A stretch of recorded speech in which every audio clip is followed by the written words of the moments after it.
我意外穿书成为总裁文里的炮灰女人，兼反派大佬的恶毒老婆，被男女主各种打死。大佬死后还被继母卖给老光棍，最后凄惨的死。因而来的叶暖暖决定逆天改命，不仅吊打女主，还趁着大佬嗝屁之前怒刷好感，争取混到遗产，然后过上逍遥快活的日子。结果大佬死后，身体还越来越强壮。疼疼疼！谁呀？暖暖，莫白出车祸了，在国道314。暖暖，你快点过来啊！出车祸不叫警察叔叔，打电话给我干嘛？他的话语突然卡住，死死地盯着屏幕上的消息。未接来电是秦莹莹的。慕白、叶暖暖、秦莹莹。叶暖暖脑子360度高速旋转，吓得抓起茶几上的车钥匙猛地冲了出去。天杀的，老娘竟然穿越了，穿越到了一本狗血总裁文里，成了短命大佬的老婆了。先短命炮灰女配。原著中，女主秦莹莹见慕白翻车，连忙告知叶暖暖这个正牌老婆帮忙救人。结果叶暖暖非但没有帮忙，还阻止了秦莹莹救人。最后慕白是自己拼了一口气跑出来。虽然捡回一条命，可是眼也瞎了，脚也残了，最终被仇家追杀而亡。这辈子老娘可不要变成炮灰，我一定要救活慕白。叶暖暖看到了前方那辆四脚朝天的豪车，赶紧拿着安全锤跑过去。一个穿着连衣裙的女孩一脸焦急地迎上来，正是书中的女主秦莹莹。暖暖，你终于来了，慕白翻车了，车门变形了，我一个人打不开。打电话报警了吗？没有。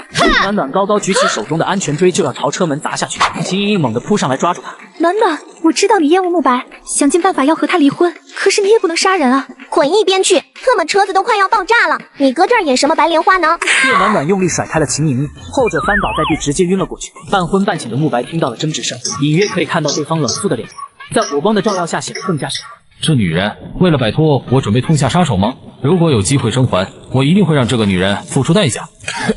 别这样瞪着我，留着点力气喘气，可别死了。这个女人不是最期盼我死的吗？难道她不是来要我命的？车门松开，叶暖暖使尽了吃奶的力气把她拖了出来。慕白的腹部血不停地往外流，他挣扎着想要下车，资料还在车上。这都什么时候了，命要紧。我要回去拿资料。怕了你了。说完，转身朝着那块爆炸的车子飞奔而去。慕白看着女孩狂奔的身影，瞳孔闪烁不断。叶暖暖找到那份染了血的文件袋，飞快地朝着这边奔跑。车子突然爆炸，叶暖暖被爆炸的余波冲击，整个人趴在地上一动不动了。那女人死了。几秒过后，躺尸的叶暖暖挣扎着从地上爬起来，捡起文件袋朝着这边走来。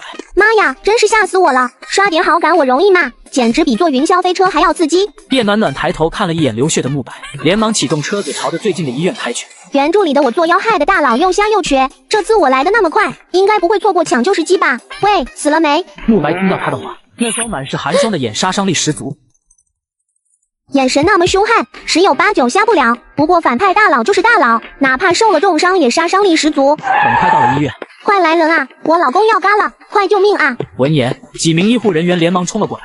病人打出血，急需抢救。这位小姐是病人的家属吗？请跟我一起去收费处缴费。不用密码，拿去刷，一定要用最好的药。好的。躺在移动病床上的男人看着叶暖暖一脸焦急，怕我死了？你要是死了，我就是寡妇了。这个女人果然只想着自己。放心，我死了，你陪葬。这人有病吧？慕白被送进了抢救室，叶暖暖等在外面心急如焚。很快又赶来了几个人，他们在抢救室门口来来回回走。没多久，抢救室里突然跑出来一名护士。病人失血过多要休克了，快让血库送血。剧情还是没变嘛？叶暖暖突然想到一个重要的问题。慕白是熊猫血型，而我也是熊猫血型。原剧情中，慕白被送到医院同样是失血过多急需用血，叶暖暖恨不得慕白翘辫子，别说献血了，最后慕白是用的秦莹莹的血，真他妈的狗血！血库库存不足啊，病人要休克了。我是熊猫血，用我的。好，快跟我来。叶暖暖献了一大袋的血，有些晕乎乎的坐在抢救室外面的椅子上。抢救室的门也被打开，慕白抢救成功。好家伙，总算把大佬救回来了。叶暖暖正准备进去确认大佬的死活，就被人拦截在门外。抱歉，您不能进去。我是他老婆，我要进去看看慕白还能不能喘气。你们凭什么拦住我？人还是我救的呢？让开！叶暖暖怎么说2名保镖不为所动。看来我这个穆太太在慕白下属面前没有半点威严。对了，那份资料，慕白拼死都要拿的那份资料肯定很重要。慕白，你的资料还要不要了？不要的话我就烧掉了。病房内突然传来低沉的声音，让他进来。哇，这也太好听了吧！之前情况危急都没顾得上研究他的声音，现在听来简直叫人耳朵都要怀孕了。叶暖暖大摇大摆走了进去，一眼就看到了靠躺在病床上的男人，高挺的鼻梁，刚毅的下巴，因为生病反而更增添了几分清冷和神秘。果然，反派大佬除了不是作者亲儿子，其他都是最好的。看什么？那个，你没事吧？让你失望了，死不了。你可别那么容易死了，你要是死了，我不就成寡妇了吗？放心，我说话算话。大佬不会是只让我陪葬的话吧？不行，得跟大佬拉好关系，等他死了好继承遗产。怎么说我算是你的救命恩人了，你答应我一个要求。除了离婚，什么都行。不离婚，我要和你住一起。我意外传书成为总裁文里的炮灰女，兼反派大佬的恶毒老婆。为了活过第1集，我计划跟反派大佬同居。我要和你住一起。叶暖暖，你又想搞什么？你管我那么多，你自己说什么都行的。慕白突然像是想到了什么，眼中带着讥诮。既然你自己送上门，可别怪我。可以。大佬同意就行了。至于刷好感抱大腿的事情，来日方长。那吃早餐吧，我饿了。他站起身往前走，眼前一黑，整个人直接趴在慕白的腹部，险些压到他受伤的大腿处。慕白伸手推开的肩膀，发现他纹丝不动。这女人竟然晕了。来人！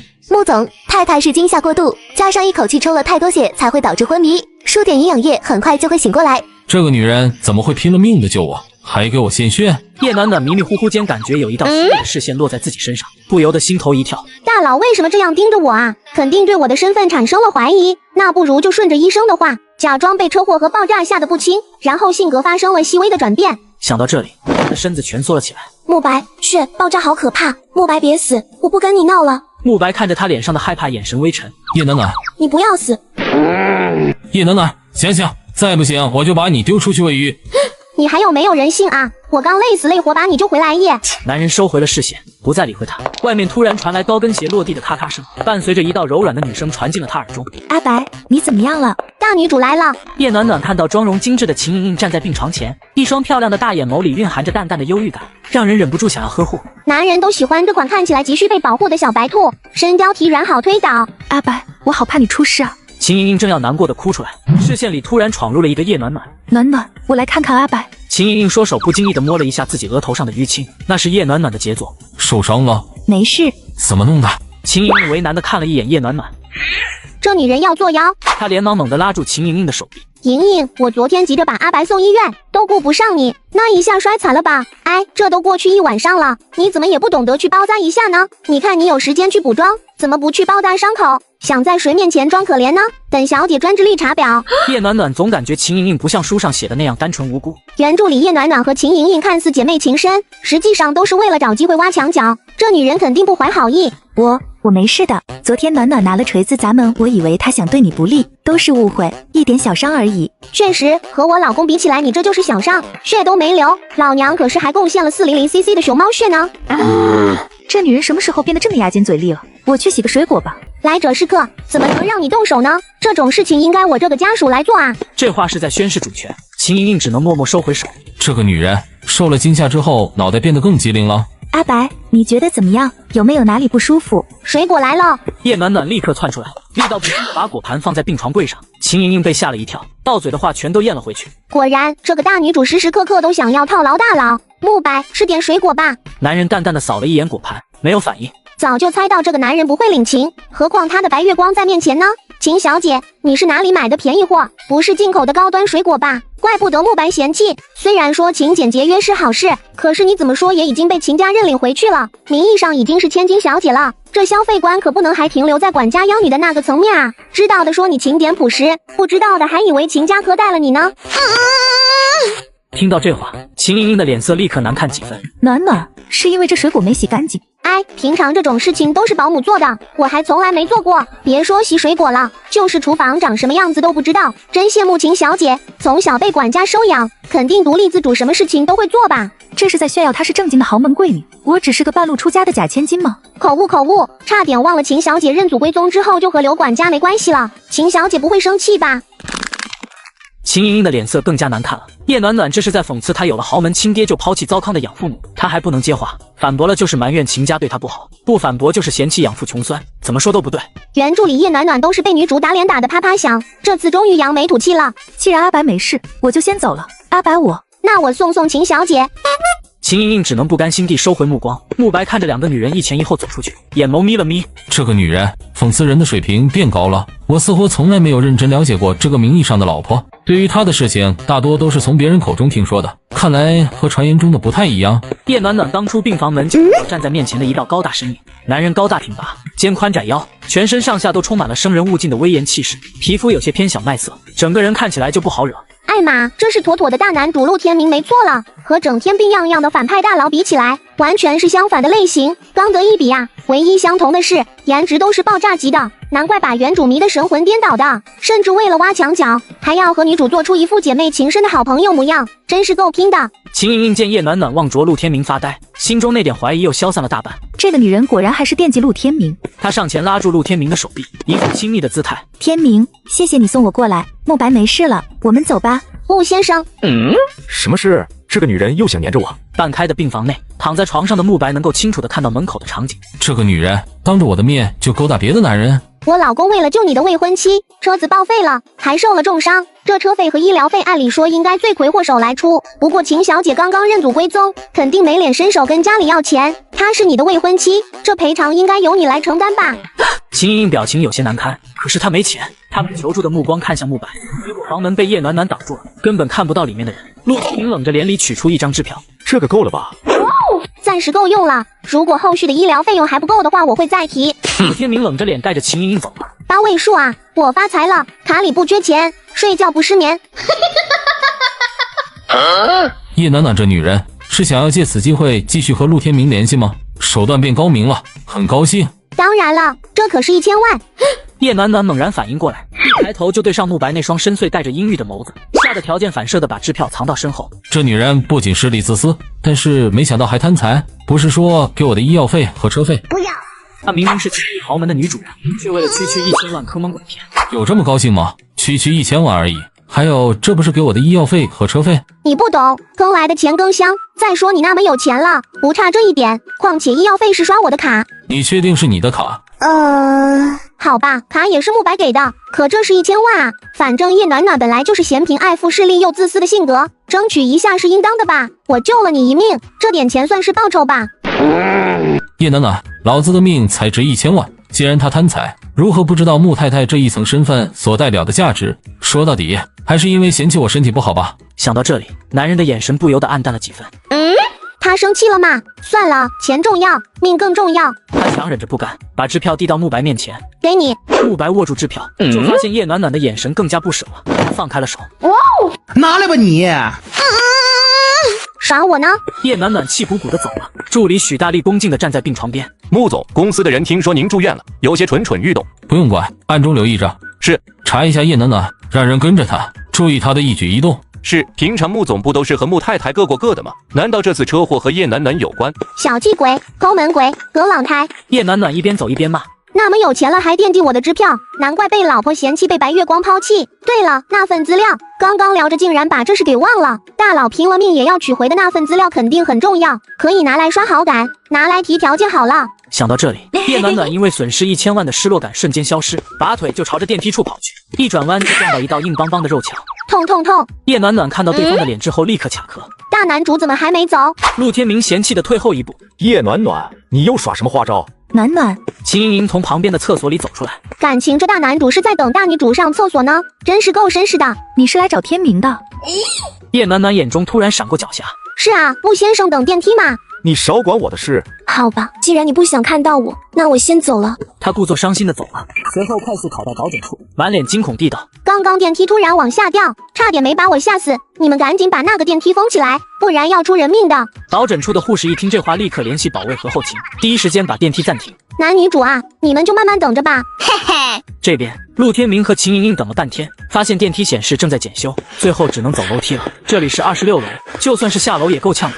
还是高端的私立医院呢，设备质量那么差。陆天明脸色有些难看，他不相信有那么凑巧的事情。这家医院是穆氏的，肯定和慕白脱不了干系。那个男人是故意为难我吧？真幼稚。此时叶暖暖整个人栽进了车里寻找那份资料，找了半天，终于在座椅的缝隙里找到了。与此同时，已经有人把他刚刚的所作所为汇报给了慕白。许大力不由得惊奇，叶暖暖不是迷恋陆天明吗？怎么会戏弄他？半个小时后，叶暖暖回到病房门口，就听到里面传来的声音：小白，你出了这么大的事，竟然还想瞒着我？要不要是我特意留了一手，你是打算永远瞒着我吗？一道略带沧桑的声音传了出来，叶暖暖心头一动，立刻明白了来人是谁。慕白的奶奶，穆老太太。慕白父母早亡，穆老太太是他最亲近的人。叶暖暖快步走了进去，就看到慕白静静地坐在床上，像是做错事的孩子，低垂着脑袋一声不吭。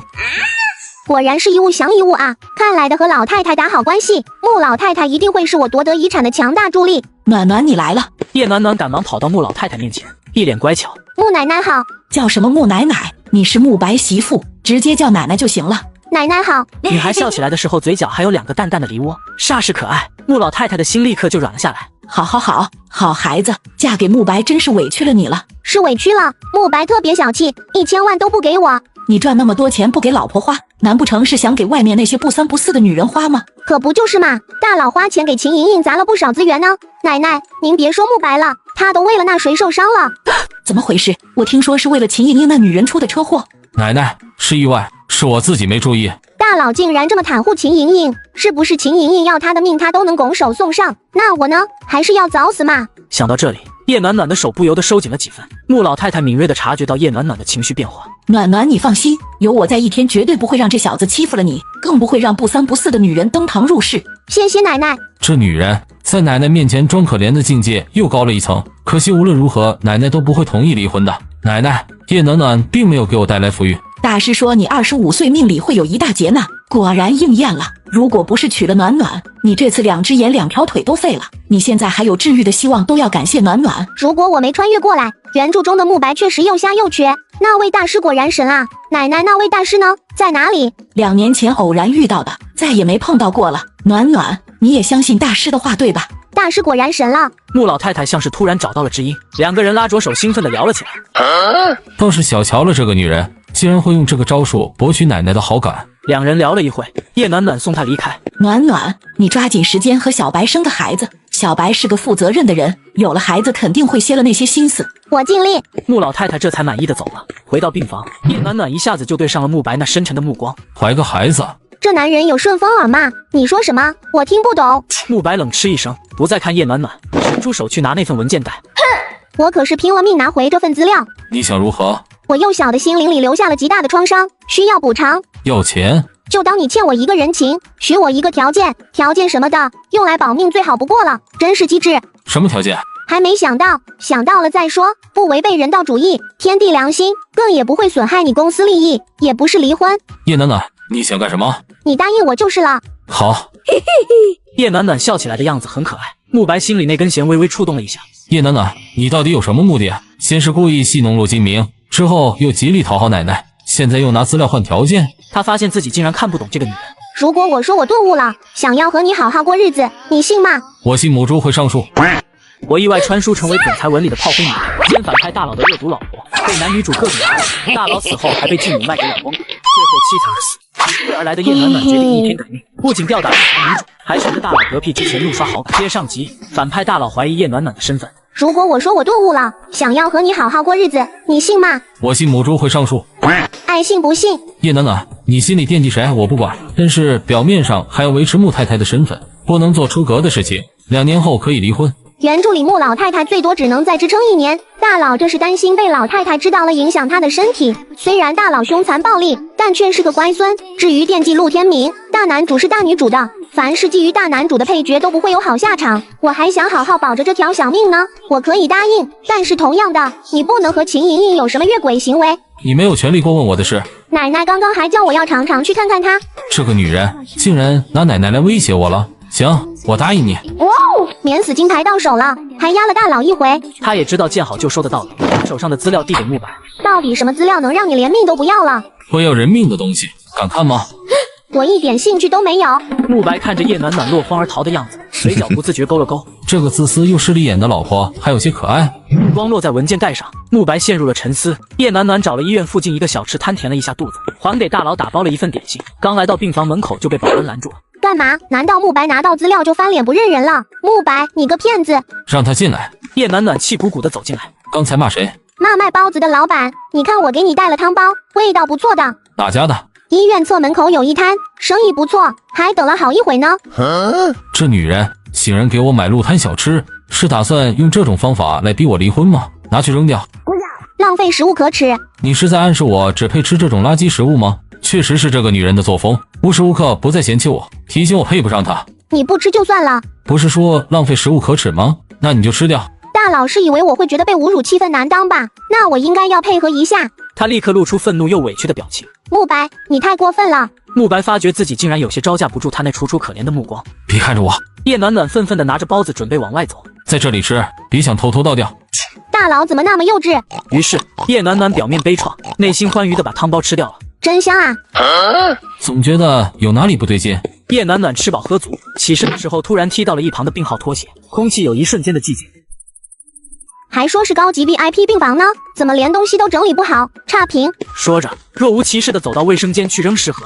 好险好险，差点要被杀人灭口了！没想到大佬是装病，刚刚是去上厕所吧？难怪保镖要拦人，大佬要做戏也不做全一点，拖鞋都没放整齐，露出这么大的破绽。病床上，慕白目光幽暗地看着卫生间的方向，看他那样子，像是没有意识到不妥。不对，以他那傲娇的性格，怎么会主动把鞋子整理好？所以他是故意装傻。这时，外头突然传来喧闹声。穆总在这里吗？让我们进去，我们都是穆总的亲人。我们来看望穆总，凭什么不让我们进去？就是没这个道理啊！慕白的亲戚来了，听这口气，倒不像是来看望的，像是来闹事的吧？严助理，大佬病重之后，公司的董事蠢蠢欲动，尤其是大佬的二伯和三伯闹得最凶，他们一直不爽大佬年纪轻轻就越过一众长辈当上了穆氏集团的总裁，把持着家族的产业，千方百计要拉他下台。叶暖暖把目光看向慕白，发现慕白也正好在看他。那个，我去看看。既然都开口说打算和大佬好好过日子了，这种时候应该要表现一下的。他高昂着下巴，一脸傲娇地走了出去。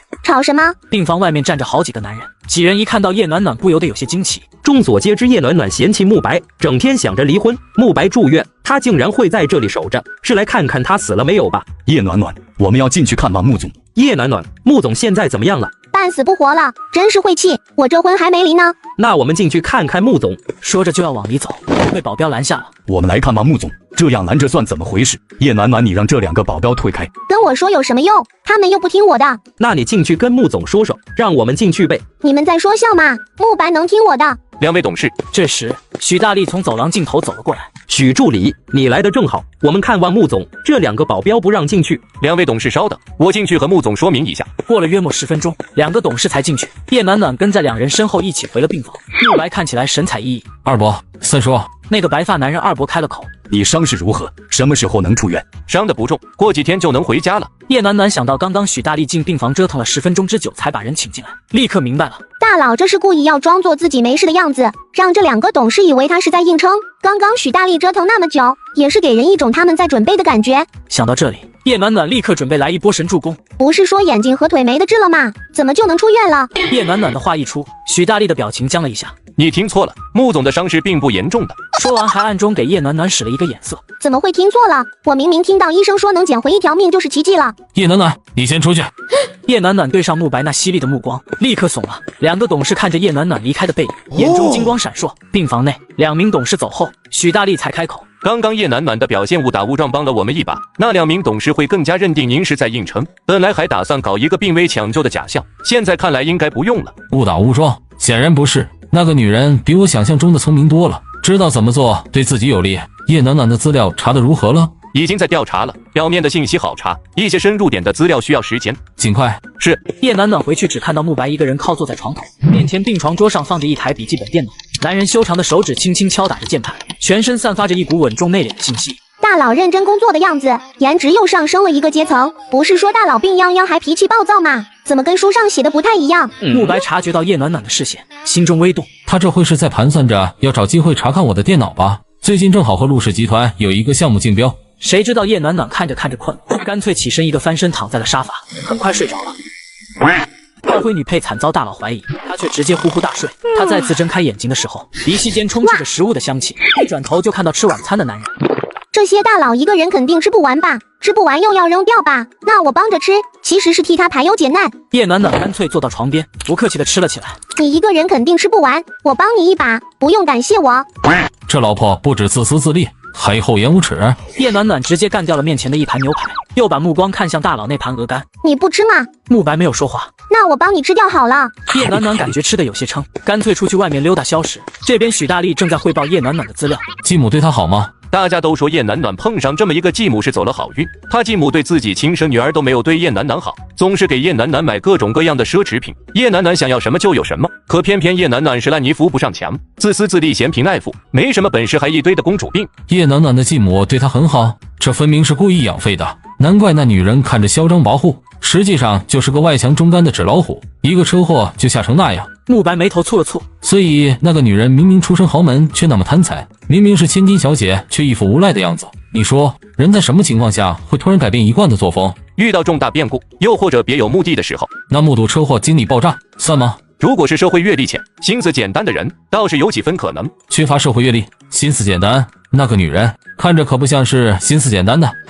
是谁在念叨我？一定是没休息好，免疫力下降了，还是回去歇着，省得感冒了。这个时候大佬应该已经谈完公事了吧？叶暖暖准备往回走，经过杂物间的时候，突然听到一道特意压低的声音：“1号病房，我知道的。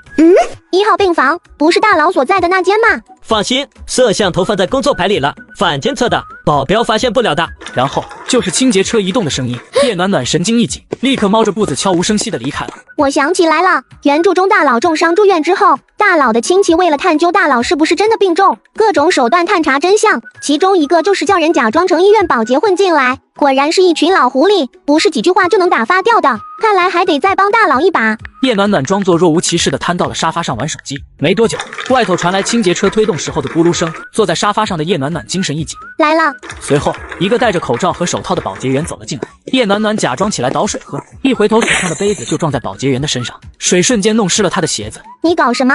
走路不看路吗？知道我这双鞋子有多贵吗？你1年的工资都赔不起。对不起，对不起，这里可是高级私人医院，一个保洁的素质这么差，你们后勤经理在哪里？我要投诉你。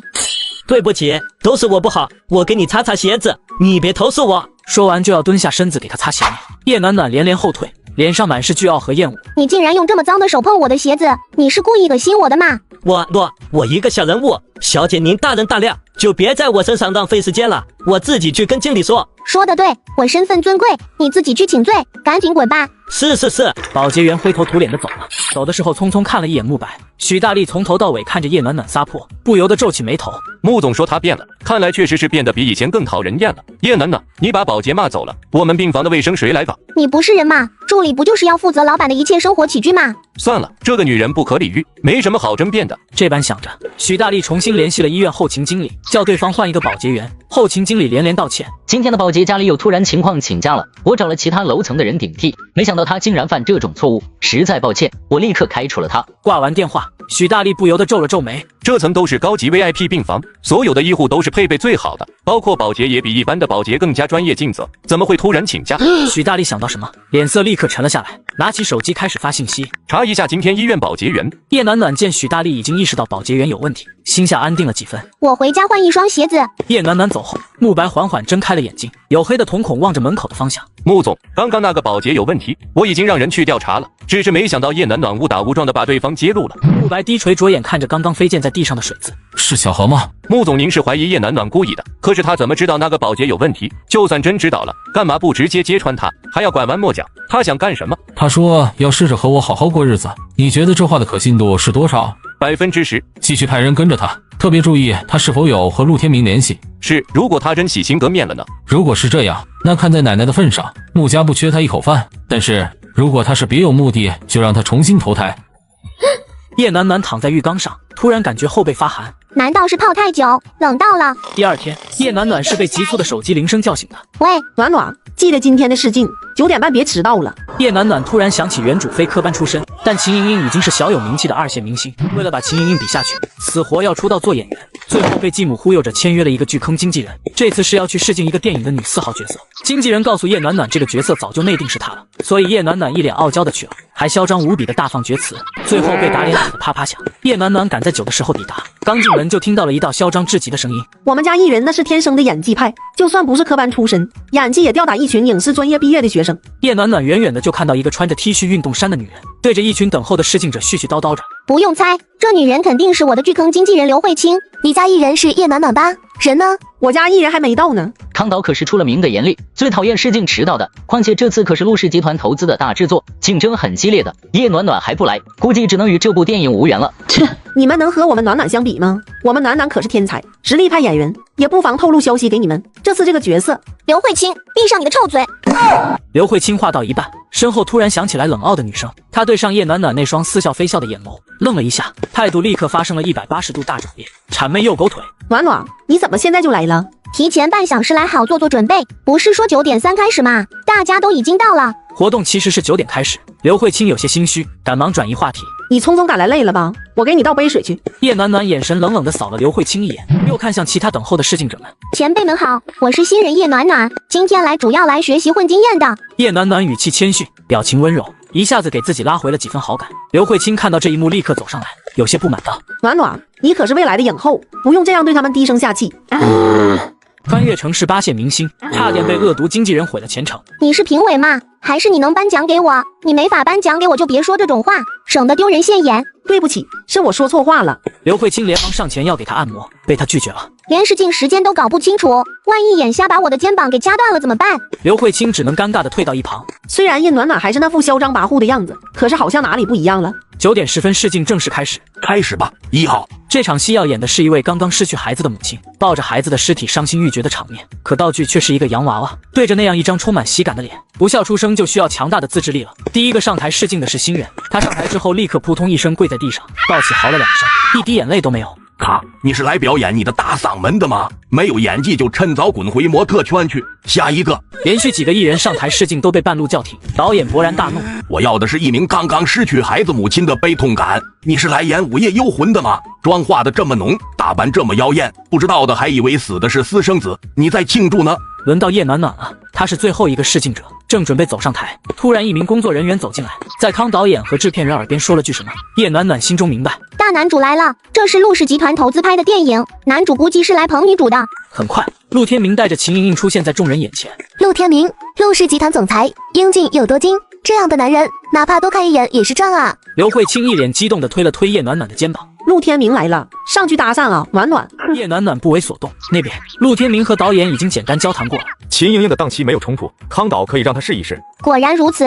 其他人闻言立刻露出不满的神色，但是没人敢说什么，毕竟放话的人是陆天明。刘慧清一脸愤愤地上前。康导，叶暖暖还没试演呢，你怎么能因为陆总就直接把角色让给秦莹莹？我没说不让她试镜，秦莹莹又没有在本次试镜名单内。刘慧清，秦小姐是现在的流量小花，演技有目共睹。康导的决定很好，就让她排在我后面吧。就算要来试镜，也别想插队到我前面去。不是说叶暖暖没本事又嚣张跋扈吗？看着和传言中不一样啊。康导看了一眼陆天明，见他没有反对，好吧，那你先开始。叶暖暖淡然一笑，然后走到假人身边。下一刻，他整个人气场大变，全身散发着悲伤的气息，没有言语，更没有眼泪。可是那种悲伤的情绪如同要化为实质，捏紧每个人的心口。他一只手搂着孩子，轻轻抚摸着道具孩子的额头，一随后无声的眼泪自眼角滑落。宝宝别怕，妈妈在这里，妈妈在这里，不怕。叶暖暖泛红的眼中满是慈爱，所有人都被她的情绪所感染。康导待了好一会才反应过来，立刻激动地喊了一句：卡，秦小姐，到你了。秦莹莹的脸色有些难看，她怎么也没想到叶暖暖竟然演得那么好。我本来就不在试镜名单里，这样横插进来和大家抢资源不太好，算了吧。这话说的好像是故意让着我一般，这有什么关系？能够看到流量小花的演技，也是难得的学习机会，大家一定也想看看的，对吧？叶暖暖把所有人都拉下水，秦莹莹骑虎难下，只能硬着头皮上场。结果因为情绪不佳，没能演出感觉，反而无比生硬，发挥不到她原本一半的水准。就连不懂演技的陆天明也看出了不对，康导的表情也有些尴尬，没想到他的演技如此拙劣。叶暖暖这个角色就……康导，秦莹莹可是和陆总一起来的，如果惹恼了陆总，投资打水漂，戏也不用拍了。可是叶暖暖背后也有穆总，叶暖暖和穆总的关系又不好，虽然她的演技是不错，所以可以给她其他角色啊。这个女4号还是给秦莹莹好了，买陆总一个人情，以后你再拍戏找投资也好说话。这话说到了康导的心坎里。叶小姐的演戏很不错，剧组里还有其他不错的配角，你可以试试。其余落选的试镜者见状，立刻拍马屁道贺秦莹莹。恭喜秦小姐入选了，秦小姐的演技真好，我今天真是学习到了。秦小姐不愧是科班出身的，演技非同常人啊！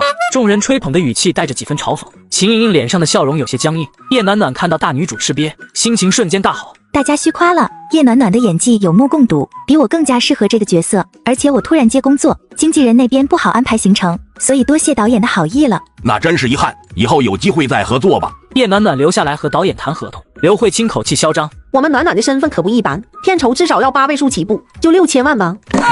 闻言，两位导演的脸色立刻沉了下来。这部电影的投资总成本也才5000万，男女主角的片酬也就200-300万，重要的男女配角片酬也就几十万，这不过是一个镜头10分钟的女4号，竟然开口6000万，怎么不去抢银行？刘慧卿，你在说数呢？暖暖爷，你觉得少了？那要不8000万好了。你见过8000万吗？8000万能够直接把你给埋了。你以为这只是随口的一串数字吗？你知道这部电影的总投资和预计收益是多少吗？你知道这部电影的市场行情如何吗？你知道主角的片酬、女2号、女3号的片酬是多少吗？什么都不知道，哪来的底气漫天要价？你这样做经纪人呢？你一边去，我自己来谈。叶暖暖自己跟导演聊了起来，刘慧卿站在一旁，脸色一阵青一阵白的。最后，叶暖暖自己和导演敲定了合同，以30万的片酬谈了下来。30万啊，不少了。想我前世兢兢业业，还各种搞副业赚外快，最高的时候1个月也才赚1万块。才30万，会不会太少了？看来你的钱很好赚。刘慧卿闻言呆了一下。跟着我收益太少，去找你的金主叶明雅吧。叶暖暖说完，大步而去。刘慧卿是继妹叶明雅的人，表面上对她恭恭敬敬，实际上各种挖坑陷害她，就是个不折不扣白眼狼。她得换个经纪人了。病房内，许大力把叶暖暖早上的行程汇报给了慕白。叶暖暖去了剧组试镜，陆天明也在。许大力敏锐地察觉到慕白的气息有些冷。你说叶暖暖通过试镜了？是的，应该是看在您的面子上，不然以叶暖暖那演技，怎么可能被选上？把试镜的视频发给我。两人一起看着电脑屏幕里那个全身散发着悲伤气息女孩，哪怕是隔着屏幕都能感受到那强烈的哀切感觉。这个是叶暖暖吗？确定不是哪个资深的老戏骨？随后，许大力的电话响了起来，他皱着眉头挂掉了电话。穆总，医院方面说接到您车祸的电话，不久您就被送来了。那个秦莹莹要派人去调查吗？不要。穆总，既然对秦莹莹用情这么深，哪怕她有问题也不去探查。这边，叶暖暖提着保温瓶走进了医院大厅，迎面就碰到从另外一个门走进来，同样提着保温瓶的某个女人。暖暖，你也来看慕白？我来看我老公天经地义，你来看别人的老公，你家陆总知道吗？老公的青梅竹马来挑衅，正派老婆却兴奋异常。既然大女主要把脸送上来给我打，就别怪我不客气了。你来看别人的老公，你家陆总知道吗？暖暖，你怎么能这样想？阿白和我从小一起长大，跟我哥哥一样。从小一起长大，青梅竹马，太羡慕你了。你们感情可真好。知道就好，我和慕白可是最好的兄妹。是。然后慕家出现危机的时候，你跑得比谁都快，这份情谊真是叫人感动啊。暖暖，你怎么能污蔑我？我根本……电梯到了，叶暖暖大步跨了进去，快速按下关门键，对着秦莹莹翻了个白眼。你等下一趟吧，真是幼稚。叶暖暖到病房门口的时候，慕白正靠坐着看书。叶暖暖和秦莹莹同时放下手中的保温瓶。阿白哥，我给你炖了鸡汤，你趁热喝点，对身体好。叶暖暖上前一步挡在秦莹莹身前。慕白，我给你炖了玉米肉羹汤，清淡又营养，特别适合刚做完手术的病人。鸡汤、鱼汤之类大补之物绝对不能喝，是大忌。这女人怎么可能会做鸡汤？书上说她虽然是管家的女儿，可是从小被当成穆家半个千金养，十指不沾阳春水的，估计点的外卖吧。阿白哥，我只是想给你补补，这鸡汤不油腻的，我炖了好久。再清淡鸡汤也始终是鸡汤，不管外表看起来如此清澈，毫无杂质，本质上还是鸡，得慎吃。叶暖暖明显嘲讽的话让秦莹莹的脸色瞬间委屈起来，她眼眸盈盈的看着慕白，慕白对上秦莹莹那双闪亮中带着委屈的眸子，对着她伸出手。鸡汤。叶暖暖心头一跳，直接夺过秦莹莹手中的保温瓶，和自己的一起打开放在慕白面前。反正都做了也不能浪费。你做的？不然呢？慕白明显一副不信的表情。这是十里飘香买的吧？真好闻。阿白哥最喜欢他们家的中餐了。叶暖暖说谎也不打草稿，想要给自己脸上贴金也不看看场合。这是我自己做的。叶暖暖把盛好的汤递到慕白面前，慕白没有立刻伸手去接。这个男人，这是要当着他白月光的面给我这个正牌老婆甩脸色，不是说好了要维持表面的夫妻关系吗？面对秦莹莹约定就统统喂了狗嘛。秦莹莹看到这一幕，嘴角轻轻勾了勾。阿白哥，你身体不方便，我来喂吧。话音未落，慕白伸手接过了叶暖暖的碗。秦莹莹有些尴尬，慕白轻轻舀了一勺汤放在嘴里，鲜美的味道一下子充斥舌尖。这味道不是十里飘香的，真是叶暖暖自己做的？叶暖暖暗中观察着慕白的表情，敏锐地捕捉到了他眼中一闪而过的亮光。你就喝吧，一喝一个不吱声。慕白一举一动带着优雅贵气，叶暖暖不自觉有些发痴。这便宜老公真帅啊！秦莹莹看着安静的一男一女，脸色越来越难看。阿白哥，你好好休息，我下午还有工作得走了。对了，暖暖，恭喜你试镜通过。陆天明说这部电影剧情挺好的，应该会有不错的收益。电影？这个大女主好好的提什么陆天明？这不是要让大佬误会我是冲着陆天明才去试镜的吗？你是在炫耀有陆天明当靠山，所以角色可以随便挑，而我只能挑你捡剩下的吗？暖暖，我没有这个意思。是不是这个意思？你心知肚明。你有陆天明当靠山，我也有慕白做后台。慕白可是我最坚强的后盾，最强硬的靠山，最温暖的港湾。秦莹莹僵硬的笑容走了，叶暖暖暗中对着病房门口处唾弃了一声。这个女主真不是省油的灯，早上试镜我可没有跟陆天明说过一句话，谨记穆太太的身份。叶暖暖见慕白表情淡淡的，心中有些没底。这男人是听没听进去，还是说完全不在意？想不通，大佬的心思不是我这种小菜鸟能够猜得透的。慕白一口一口把玉米肉羹汤喝完，放下了碗，感觉胃里一阵舒适。他侧头就看到叶暖暖在喝秦莹莹那份鸡汤。你很饿？不会啊，浪费可耻。味道如何？也就一般般吧，鸡汤表层的油渍都没有沥掉，还厚厚的一层，简直太不合格了。还好我帮你喝掉了，不用感谢我，以后你还是喝我炖的汤好了。这时许大力走了进来，还推着一个空轮椅。穆总，出院手续办好了，可以走了。你要出院了？大佬这才住2天就要出院了，是故意装作没事做给公司的董事看吗？到家的时候，佣人早早准备好午餐等在家。叶暖暖不客气的直接开吃，佣人红姨惊讶的看着叶暖暖不客气的吃起来，完全无视慕白强大的气场。你怎么不吃了？吃饱了。先生又咳嗽了。叶暖暖见巴结的机会来了，立刻上前夺过红姨手中的水杯，直接递到慕白嘴边。来，喝点水。2道探究的目光落在叶暖暖身上。看什么？喝你的水。慕白刚喝2口水，叶暖暖肚子突然一阵翻腾，脸色瞬间白了。厕所在那。红姨指了一个方向，叶暖暖飞快冲了过去。先生，叶小姐她。叫家庭医生来。是。又是半小时过去，她脸色苍白的走出来，额头上渗了不少汗水。叶小姐，家庭医生来了，在楼上。是来给慕白检查身体的吧？刚刚出院就来了，倒是很敬业，顺便给我看看吧。上楼后，叶暖暖一眼就看到站在大床边上的白衣男人，身形偏瘦，个子高挑，乍一看有种韩国欧巴的既视感。叶暖暖见家庭医生似乎已经忙完了，直接走了进去。医生，我肚子不太舒服。苏西正整理医药箱，额头不由得跳了跳。这不是慕白的作妖老婆吗？怎么会出现在这里？我又要窜了，医生你快点给我看看呀！苏西连忙给叶暖暖做了个检查。就是吃坏肚子了，我给你开个药，吃2天就好了。吃坏肚子了？那慕白怎么没事？我们吃的一样。那个鸡汤，什么鸡汤？秦莹莹带来的鸡汤有问题。鸡汤还有剩下的吗？我拿去化验一下就知道了。我去找找，保温瓶应该还没洗。这时慕白突然开了口：不用了。怎么不用？那鸡汤本来是要给你喝的，万一真的有毒怎么办？我说了不用。是因为鸡汤是秦莹莹做的，所以就算有毒你也无所谓。叶暖暖，你管得太多了。明明那个鸡汤嫌疑很大，就因为和秦莹莹有关系，所以大佬不在乎。是不是秦莹莹给你一碗砒霜，你都能笑着喝下去？叶暖暖，我觉得穆奶奶想我了。慕白眉头一跳，叶暖暖，回来。我可没有要去告状，我又不是小孩子。拿去化验吧。好。苏西走了出去，结果保温瓶被洗过了，仅剩的汤底也没了。你是不是觉得很庆幸，保护了你的白月光？慕白，人不能被爱情冲昏了头脑，是人是鬼分不清。这话对你自己说吧。大佬是在暗示我和陆天明，我和陆天明屁都没有，你还是多联网，赶紧把智商重新上线吧。我意外穿书成为总裁文里的炮灰女，兼反派大佬的恶毒老婆。为了早日混到病秧子老公的遗产，我直接搬到大佬的头来。叶小姐这是要回来和先生一起住了。我要好好照顾慕白。房间收拾好了吗？收拾好了，就在主卧隔壁，空间大，采光好，外面还有一个露天阳台。哇哦，完美啊！慕白正在卧室里休息，隔壁突然传来稀稀疏疏的声音，脸色一黑。怎么回事？叶小姐搬到隔壁住了，这是先生您是同意的。让她过来。叶暖暖一脸疑惑地出现在慕白面前。叫我干什么？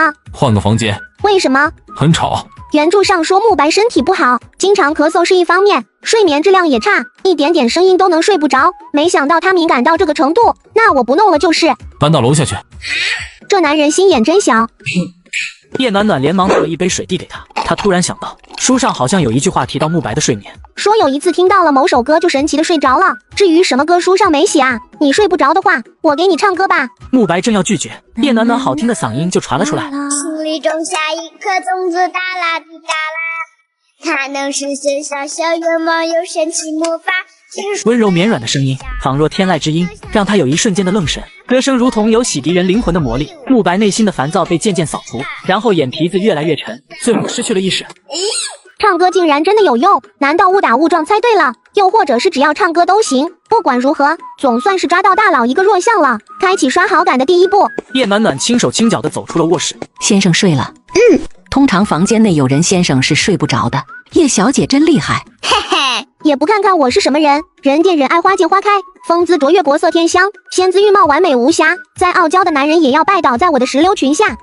太太怎么还是这死出？家里有食材吗？有的，叶小姐饿了，想吃什么我去做。我自己来。这种粗活还是我来做吧。放心，不会把你的厨房给拆了的。叶暖暖忙了1个多小时，再次从厨房出来的时候，正好是饭点了。你把菜端出来，我去叫慕白起床。先生有起床气，我就看看他醒了没有。叶暖暖直接来到慕白的房间门口，还在睡觉。她盯着慕白的俊颜，床上的人突然睁开了眼睛。起床，吃晚饭了。你不起来，我自己先吃了。等下，把我的轮椅推来。先生，让我来吧。让他来，不是说要好好过日子，怎么只会嘴上说说？这个男人怎么这么幼稚呀？叶暖暖伸手扶慕白下床，费了9牛2虎之力，人扶到了轮椅上。慕白看着不同于以往的菜肴，眼眸深邃了几分。这是叶小姐做的，忙活了2个半小时呢。倒掉。不要。怎么能倒掉？你怕我下毒？那我先吃好了。说着，拿起筷子吃了一口。你看，没毒的。女孩脸颊鼓鼓的，瞪得圆圆的眼珠子里带着几分火气，看着有些可爱。男人迟疑了一下，拿起了筷子。不得不说，这女人的厨艺不错，只是资料上没写她会下厨，难道是漏了什么？叶暖暖一边吃饭一边观察慕白，想要找个话题和他套近乎，可是对上他那金贵又禁欲的表情，什么话都说不出来了。第二天，叶暖暖来到了学生街的一家餐馆里，明明是中午吃饭高峰期，却一个客人都没有。突然传来瓷器落地碎裂的声音，紧接着是粗鲁的男声：还钱，再不还钱别怪我们不客气了。麻烦再宽限几天，这几天学生放假，没什么生意。上次也那么说，我不是搞慈善的，欠债还钱天经地义。你要是开馆子赚不到钱，就去酒吧卖酒。总之今天没看到钱，别想善了。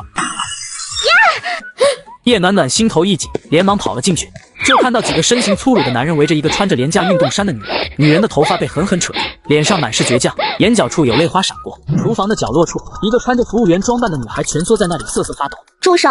我已经报警了。你什么人？我是金主爸爸，来买餐馆的。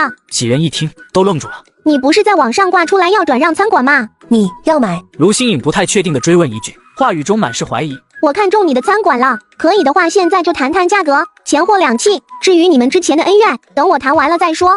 为首的男人上下打量了叶暖暖一眼，见她穿着华贵，一看就是有钱人家的主，也就信了大半。我们就在外面等着，卖了钱马上还债，别想着逃跑，我知道你家在哪。男人带着一群人走了出去，女孩松了口气，她连忙翻找出了合同递给叶暖暖。我这家店的位置不太好，自从路口新开了一家同类型的中餐店之后，就更没有顾客了。100万，卖吗？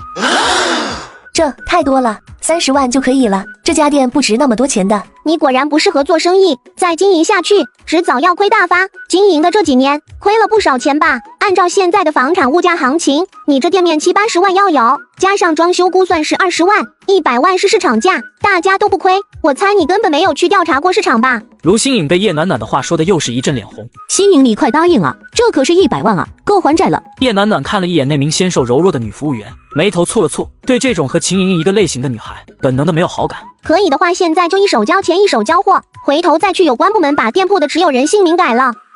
我时间宝贵，不同意就算了。卢新颖连忙点头。叶暖暖往对方的卡里转钱，看到100万到账的短信，卢新颖还有些回不过神来。有钱了，你终于可以还债了。我去跟那个人说，让他们把欠条撕了。还了钱以后别再犯傻了，不管男人对你多好，都要有所保留。你知道，你的事情传遍了整个大学周边，不少情侣吵架就拿你当反面例子。卢新颖原本是 A 大的学生，和男朋友合伙开店创业，店铺勉强收支平衡。后来突然有人上门要债，才知道男朋友最初欠了不少赌债，而借贷时候用的全是卢新颖的身份证。东窗事发，男朋友跑路了，留下100万的外债压在卢新颖的身上。这件事传遍了整个 A 大，卢新颖成为大学生中的笑话。你能不能让丽雅继续在这里上班？她一个人挺不容易的。丽雅应该是那个女服务生的名字了。你会被骗不能怪运气，只怪被你自己蠢蛋。你什么意思？我说了你也不一定信，你去跟踪丽雅几天就知道了。那个女服务员一看就有问题，听到能够还清债务反应那么大，简直比卢新颖还要高兴，好像还的不是卢新颖的债，丽雅很可能和那个渣男是一伙的。卢新颖一听叶暖暖的话就意识到什么，脸色也难看了几分。这时外头突然传来声响，这个女人高价收购濒临倒闭的餐馆，可下一秒却被人砸了个稀巴烂。这可是我刚刚买下来的餐厅啊，这桌椅就损坏了大半，这不是要坑我吗？那可都是钱啊，钱！给我住手！众人吓了一跳，纷纷停下手，侧头看了过来。搞什么？在老娘的店铺里撒野！你的店怎么回事？是后来的这群人想吃饭，结果和要债的发生了摩擦，就打起来了。不好意思，今天不营业。饭吃不吃无所谓，这个黄毛今天惹了老子，这事儿没完，要么我们出去继续干一架。俺就打，谁怕谁？六子留下来拿钱，其他人跟我出去。这是打算留一个人去找帮手吧？不成，全都跟我出去打。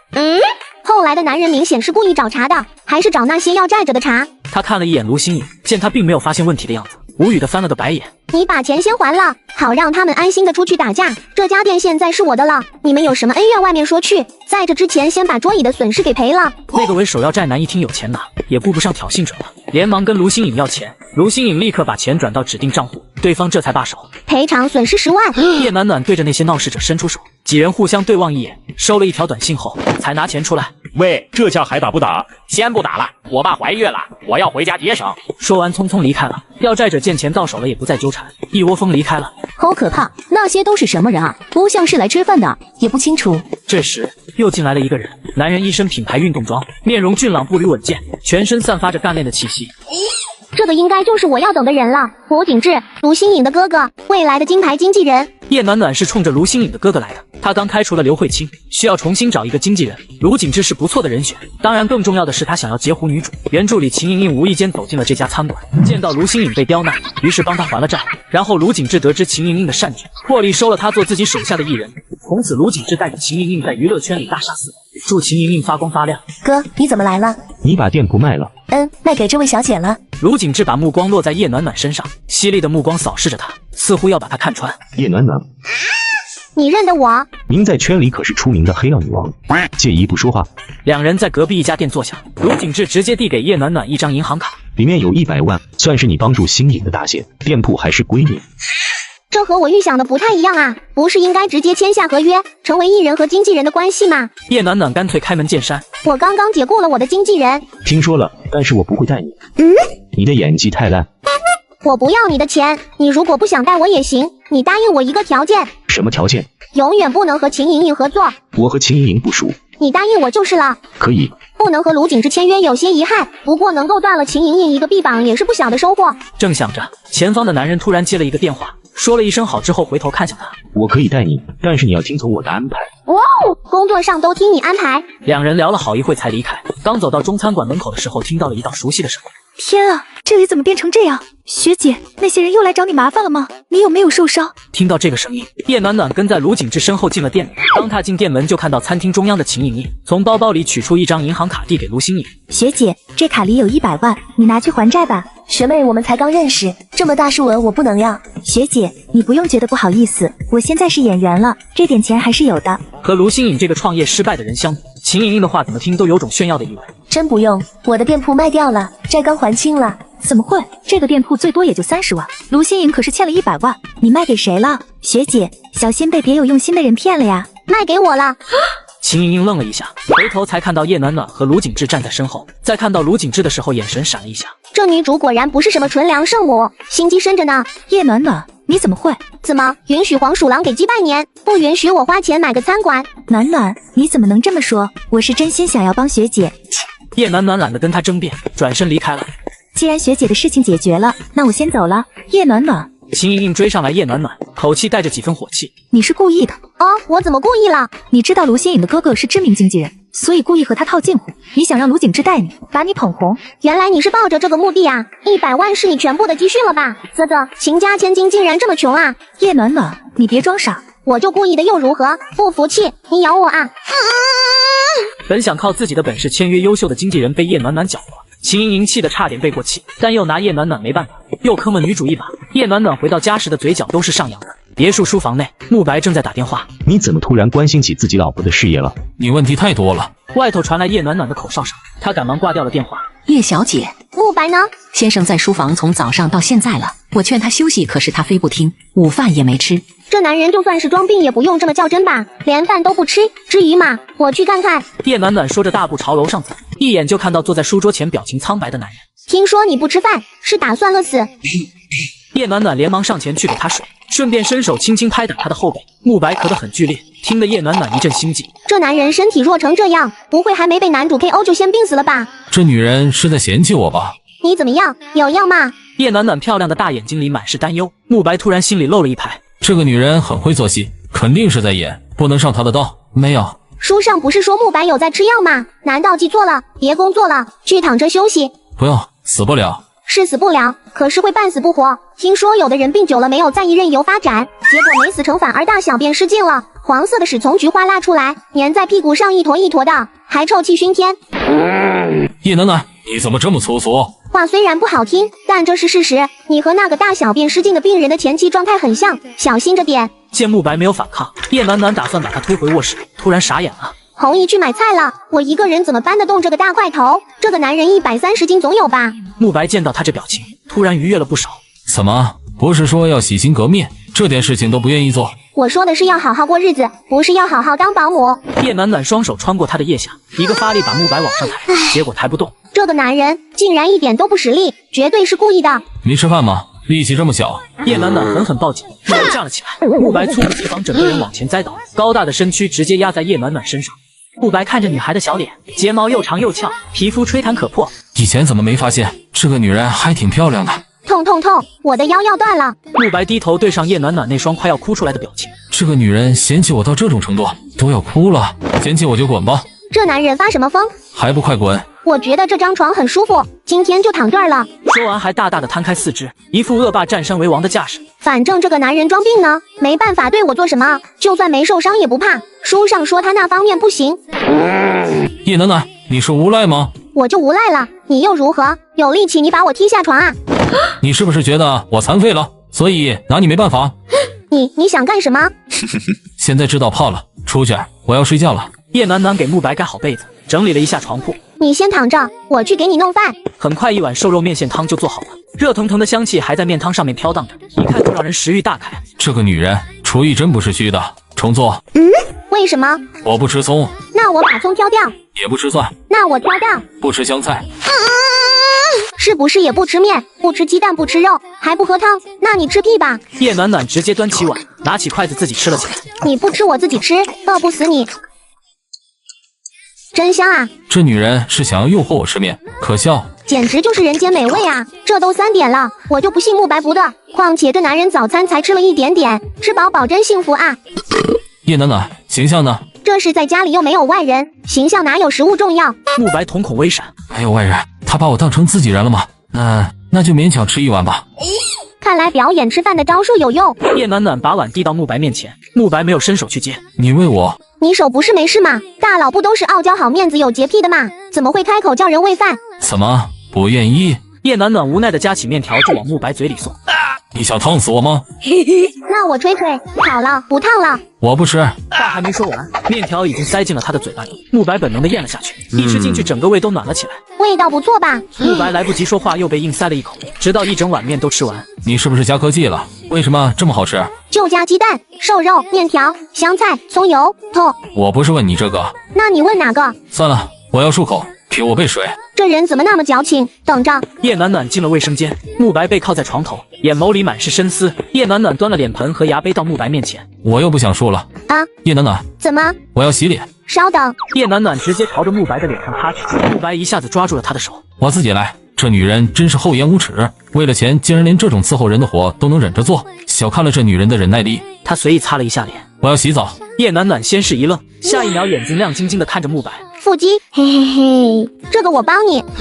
那表情怎么看怎么兴奋，这女的不是变态吧？我又不想洗了，你出去。洗洗吧，睡得更香。你离我远点。那你睡吧，我出去了。叶暖暖出去之后，房间内的慕白突然感觉心头一阵烦躁，整个人翻来覆去睡不着。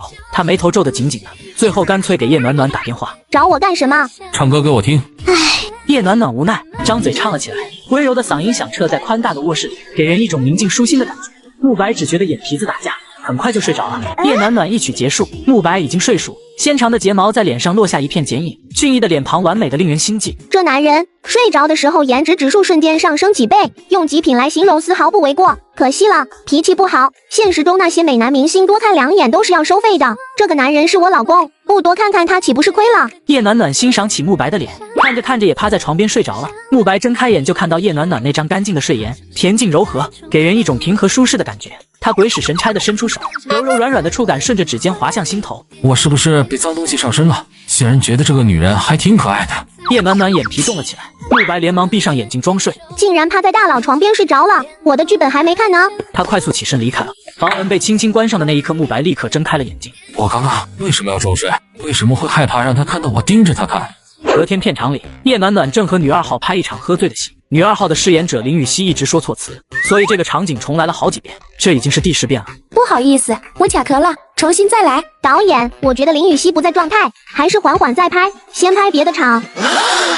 林雨熙可是女2号，叶暖暖一个女4号竟然敢直接和她对上，胆子也贼大了吧？林雨熙可是出了名的小心眼，叶暖暖的演艺生涯怕是完蛋了。导演，是因为叶暖暖喝的是白水，状态不行，我才一直没办法入戏。这林雨熙明明自己演技不行，分明是故意为难我，我好像没有得罪过他吧？导演看了一眼叶暖暖，又看了一眼林雨熙，两个都得罪不起，先休息吧。导演，我今天下午还有一个通告要赶呢，明天可能也没空了。他话语中满是威胁。康导刚想发飙，一旁的副导演赶忙拉住他。林雨熙可是新颖娱乐第一人，背后可是有高层撑腰。新颖娱乐是陆氏集团旗下最大的娱乐公司。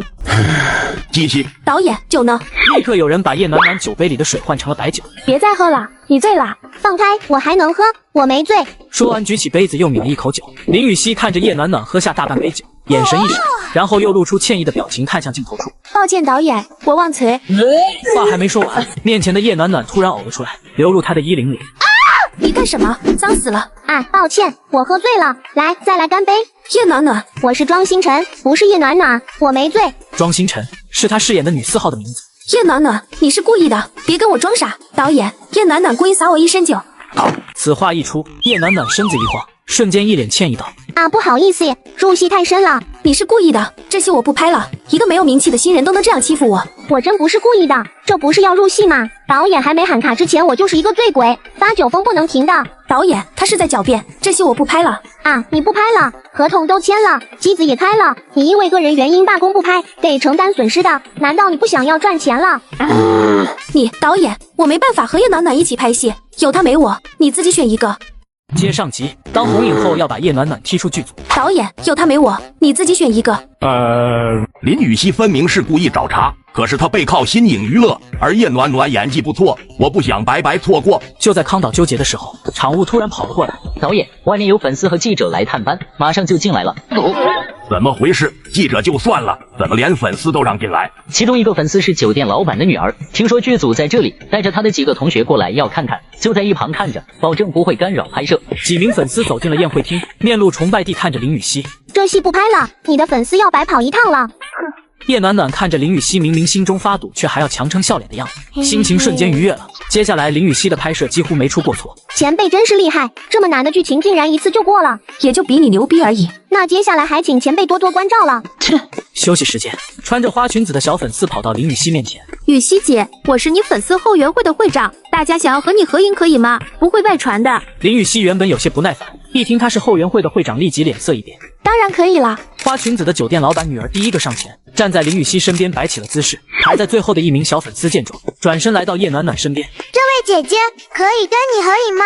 叶暖暖对上女孩那害羞粉扑扑的小脸蛋，瞬间绽开笑容，明媚的笑容配合她那贵高的气质，整个人如同玫瑰花一般艳丽夺目，女孩瞬间就看呆了。姐姐，你真漂亮，你也很可爱，可以拍照吗？叶暖暖笑着接过对方的手机举高，侧着头和她的头轻轻碰在一起，调整好镜头，快速拍了好几张。可以了吗？可以了，照片拍得真好看。是你长得好看。你有微博吗？我想关注一下。叶暖暖立刻报了自己的微博名给他。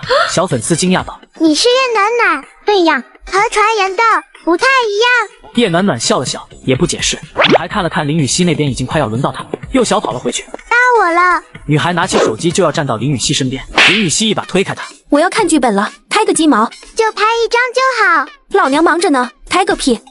女孩拿着手机的手垂了下来，一脸惋惜的退到了一边。这时拿着照相机的记者走了过来，林雨熙连忙调整了姿势，抬头看向那名记者，那名记者却径直从他旁边走过去，来到叶暖暖面前，和叶暖暖说了几句什么，然后拿起相机拍了几张照片。之后朝着外围那些小粉丝的方向走去。林雨熙助理连忙上前去，假装不经意的开口：“记者先生，你是要走了吗？已经取材完了。”拍完了，不打扰你们工作了。然后对着那边还满脸遗憾的女孩喊了喊：“小燕回家了。”好，没能和林雨熙合照，真遗憾。爸，你也拍她的照片吗？你不是和另外一位演员合照了吗？那个演员也不错，我拍了几张照片，回头写个稿子。男记者的声音越来越渐渐小了，很快两人的身影消失在视野里。林雨熙听着父女俩的对话，表情瞬间难看起来。不就是个小记者吗？还真把自己当盘菜了。朝阳娱报的江西丽、雨熙姐，回头你跟他们总编说一声，敲打一下这个部长眼的记者。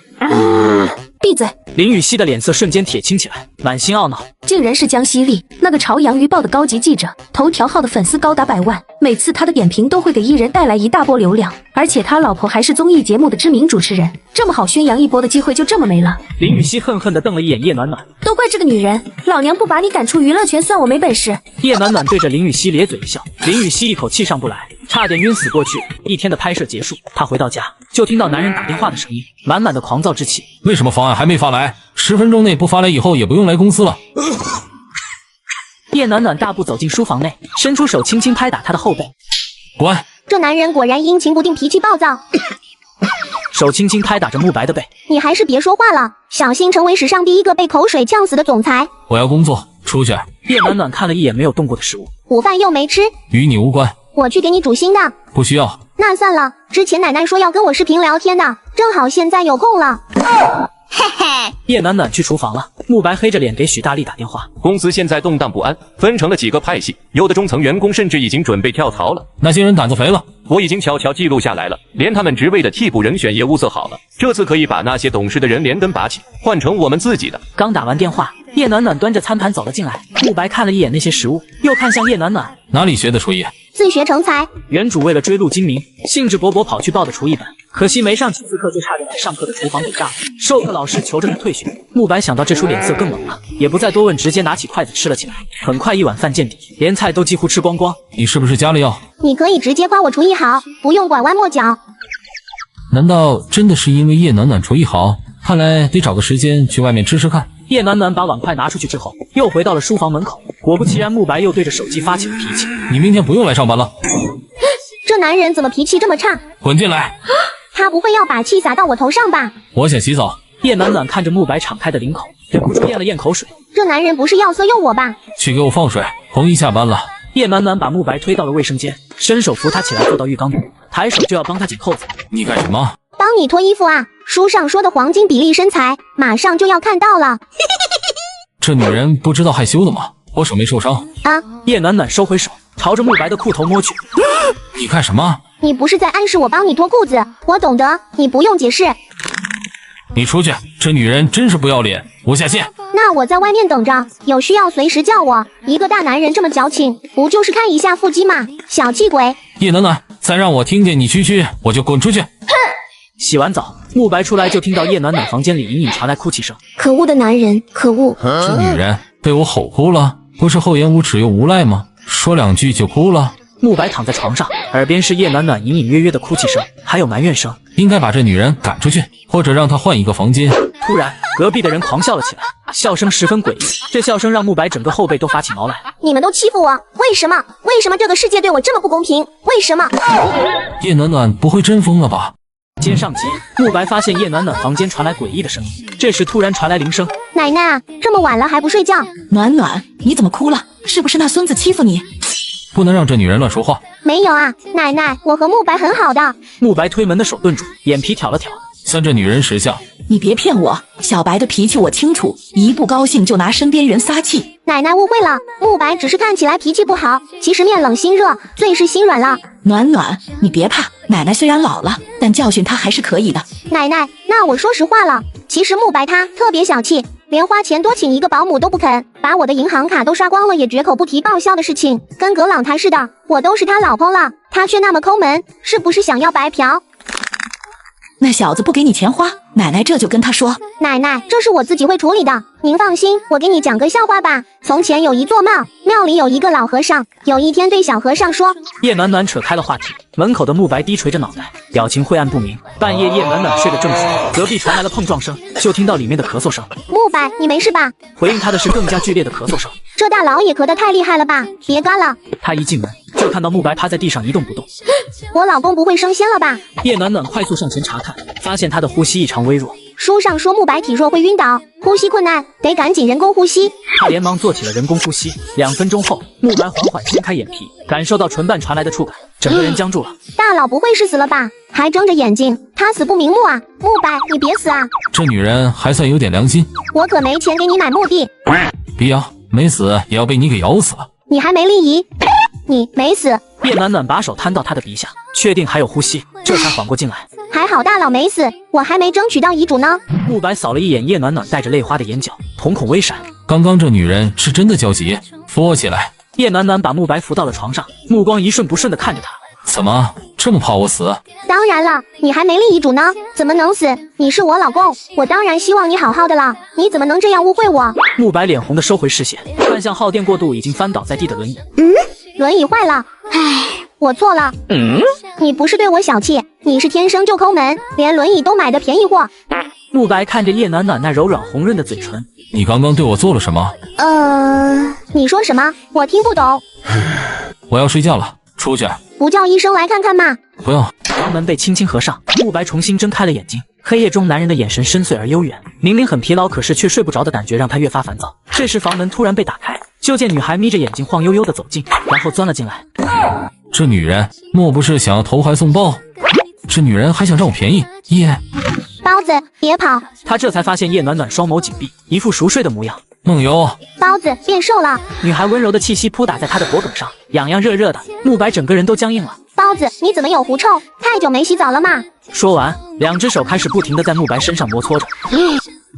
叶暖暖，你醒醒！如果不是脚还伤着，一定把这可恶的女人踢下去。包子，乖一点，不要汪汪叫，很快就好了。丁丁也要洗一洗。原来包子竟然是只狗，这个女人！叶暖暖像是被他的冷气吓到，整个人往后挪到了床沿，只要动一下就能掉下去。看来不用我动手，她就会掉下去。慕白一直盯着叶暖暖看，看着看着就睡着了。早上叶暖暖是被冷醒的，入目便是床底。怎么掉下床了？难怪这么冷。洗漱完毕，来到大厅，餐桌上已经摆好了早餐。先生又不吃早餐了。这男人怎么跟个小屁孩似的？我上去看看。叶暖暖来到书房，走近才注意到他那双裸露出来的眼睛满是红血丝，看着像是整夜没睡一般。你昨晚做贼去了？别瞪了，要变成死鱼眼了。我去给你弄点热毛巾敷一敷。叶暖暖很快拿着热乎的毛巾走了进来，推到慕白面前。你给我敷。烫。热才有效果，别动。在他肩膀上的那只手又细又长，尾指指尖触碰到他的脖颈，很是柔软和滑腻。女人的手都这么娇嫩的吗？不对，红姨的手就很粗糙，一定是因为叶暖暖特别娇生惯养。好了，我去给你拿早餐。慕白不经意间看到他那微微发红的掌心，他的手烫到了。这种粗活为什么不让红姨去做？他是真的想讨好我，所以才会亲力亲为的。叶暖暖很快把早餐端了进来，慕白扫了一眼，继续无视，他一句话没说就走了。这女人不劝我吃饭了，看来也坚持不了多久吗？小白呀，等会直接过来就行了，不用买什么礼物，多折腾，你还伤着呢。慕白一听奶奶这话就知道叶暖暖对他说了什么，只能顺着话往下接。好，那我等着你们过来一起吃早餐了。放下手机，慕白神色一冷。那个女人竟然跟奶奶告状，说我没吃早餐。去疗养院的路上，慕白狠狠地瞪着叶暖暖。叶暖暖，你好得很。多谢夸赞。两人远远就看到房门口伸长了脖子往外探的穆老太太。叶暖暖迈着欢快的步子上前。奶奶，你怎么能在这里站着呢？赶紧回去房间休息。说着就扶着穆老太太往里面走去，留下吹冷风的慕白。你们没看见我吗？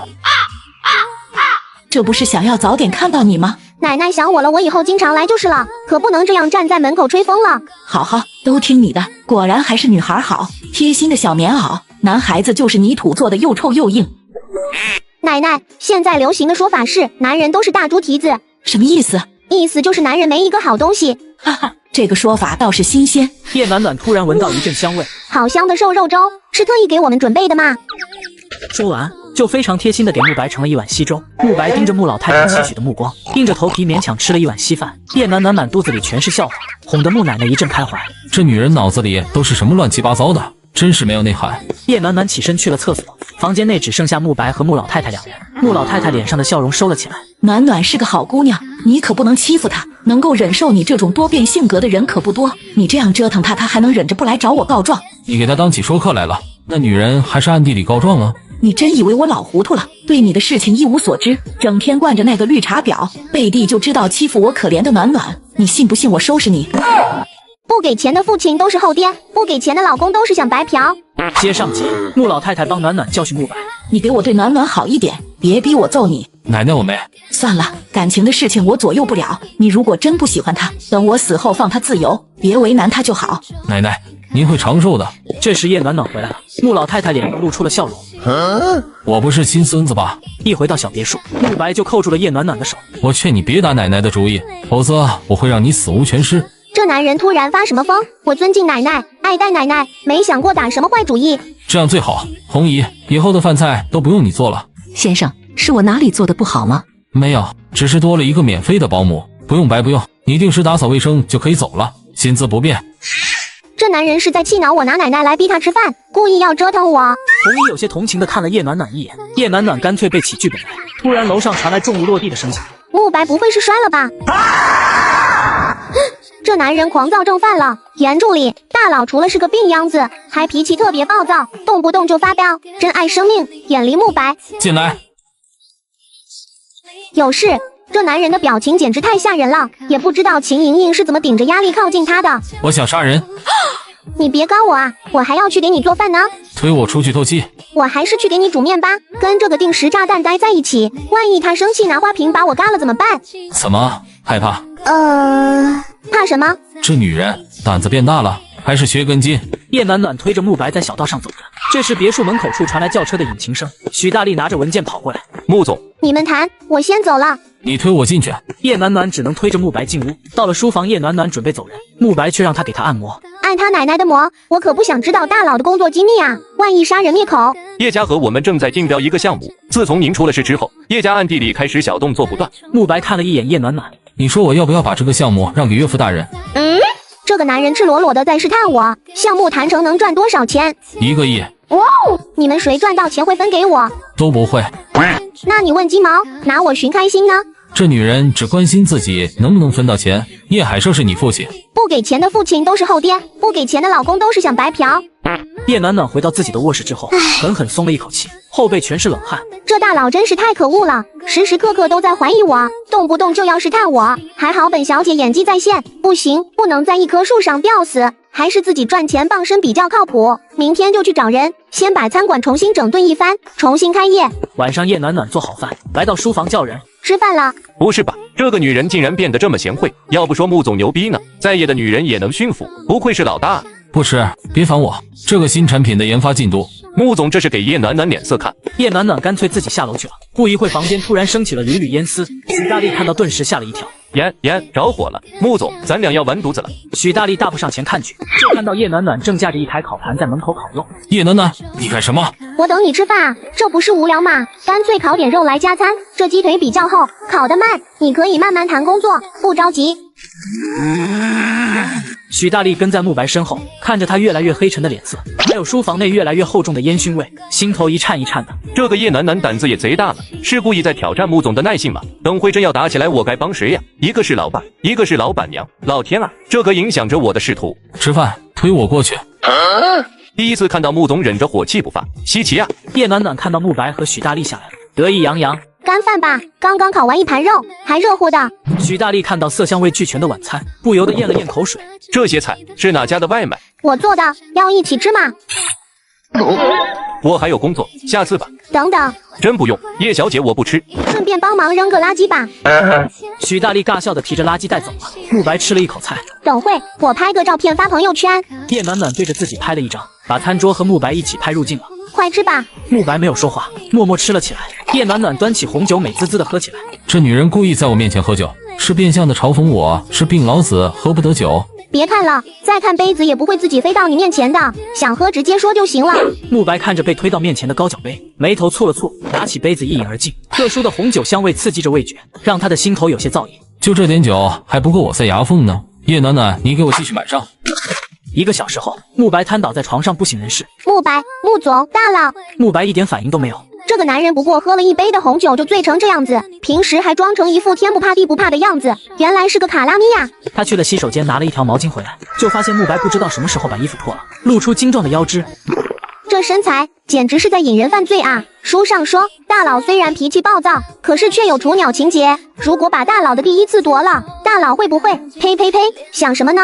不要命了！大佬心中可是有白月光的。如果让他知道自己被醉酒蹂躏了，我的下场可能会比书上描写的更加凄惨100倍。叶暖暖拉过被子给他盖好，轻轻走了出去。第二天一早，叶暖暖发现慕白一直没起来，感觉有些不对，进去就看到绷着脸靠坐在床头的慕白。慕白，你没事吧？我给你叫医生。他连忙拿起慕白的手机，翻开电话簿，看到的第一个通话记录是秦莹莹，愣了一下。别找医生，我没事。怎么没事？你都咳成这样了。老毛病，睡一觉就好。你昨晚没睡好。叶暖暖扶着他躺回了床上，慕白却定定地看着他。睡觉啊？我要那个。大佬这是又失眠了，我给你唱歌吧。柔和空灵的声音回荡在卧室内，慕白眼皮越来越重，呼吸渐渐趋于平缓。慕白睡着了，叶暖暖轻轻舒了一口气，准备悄悄起身离开，突然发现自己的手被男人握住了。难道要这样守着这个男人一个大白天？最后，叶暖暖一只手拿着剧本，一只手牵着慕白，背起了台词。等他再次放下剧本，就对上一双充满探究的深沉的眸子。你醒了，这男人不会一直在看着我川剧变脸吧？有一会了。那要继续睡还是起床吃饭？慕白突然握住了叶暖暖白皙细腻的手，眼神暗了几分。叶暖暖，你发什么疯？接上集，慕白突然抓住叶暖暖的手。大佬莫不是拉我的手拉上瘾了？这只手很嫩，我的手可是纤细修长，白皙的很呢。可以收藏。果然是个变态。下周有一个宴会，腾出时间来。大佬这是要带我去社交场合露脸，这是不是说明我在大佬心中的形象已经上升了？嘿嘿嘿。吃饭的时候，奶奶的微信发了过来，说如果慕白没有给他准备礼服，要悄悄告诉他。果然是我想多了，慕白是为了让奶奶放心才会带我出入社交场所的。下午，叶暖暖窝在房间内练习，慕白在书房和许大力谈公事。电动轮椅查出来了，是因为电路故障，查不出人为的痕迹。说这话的时候，许大力有些犹豫，说能够有机会碰到您轮椅的，除了我就是叶暖暖了。你是在暗示你自己是凶手？怎么可能是我？穆总为什么不怀疑叶暖暖？他没那智商。联系头号工作室，过2天的宴会给叶暖暖做造型。中午，叶暖暖就被慕白派来的司机带到了造型工作室，折腾了2个小时才前往宴会的酒店。刚下车，就看到旁边一辆同样刚刚到达的车子里走下来一道熟悉的身影。叶暖暖推着慕白朝着宴会厅的大门走去，周围3、2、2的人都对着慕白投来探究的目光。慕白咋来了？不是说病重吗？1周也就2次出现在公司，据说来没多久就匆匆离开了。慕氏集团很快就要易主了，慕白来参加宴会是死要面子硬撑的吧？我听说慕氏集团有好些中层员工都跳槽了。原本热闹的宴会厅就安静了下来，所有人的目光落在慕白和叶暖暖身上。那不是倒追陆总一直给慕白戴绿帽子的叶暖暖吗？前一阵子听说还在闹离婚，咋这才几天就和好了？是不是被陆总狠狠抛弃，所以伤心欲绝，跑回家找老公求安慰了？慕白侧头看了一眼叶暖暖，见她神色自若，丝毫不受影响。这女人脸皮倒是厚。这时，一个西装革履的男人走了过来，手里拿着2杯酒。穆总，赏脸喝一杯。周围不少人都在等着看好戏。谁不知道慕白的身体？因为穆氏集团的地位，没人劝他喝酒。如今慕白的地位摇摇欲坠，当初树敌众多，这回看他如何下得来台。穆总不喝酒是不给我面子，我可是和穆氏集团之间有合作，您就不怕我一气之下毁约吗？这时手中的杯子就被人接了过去。西装男人看到漂亮的让人惊艳的叶暖暖，正好我口渴了。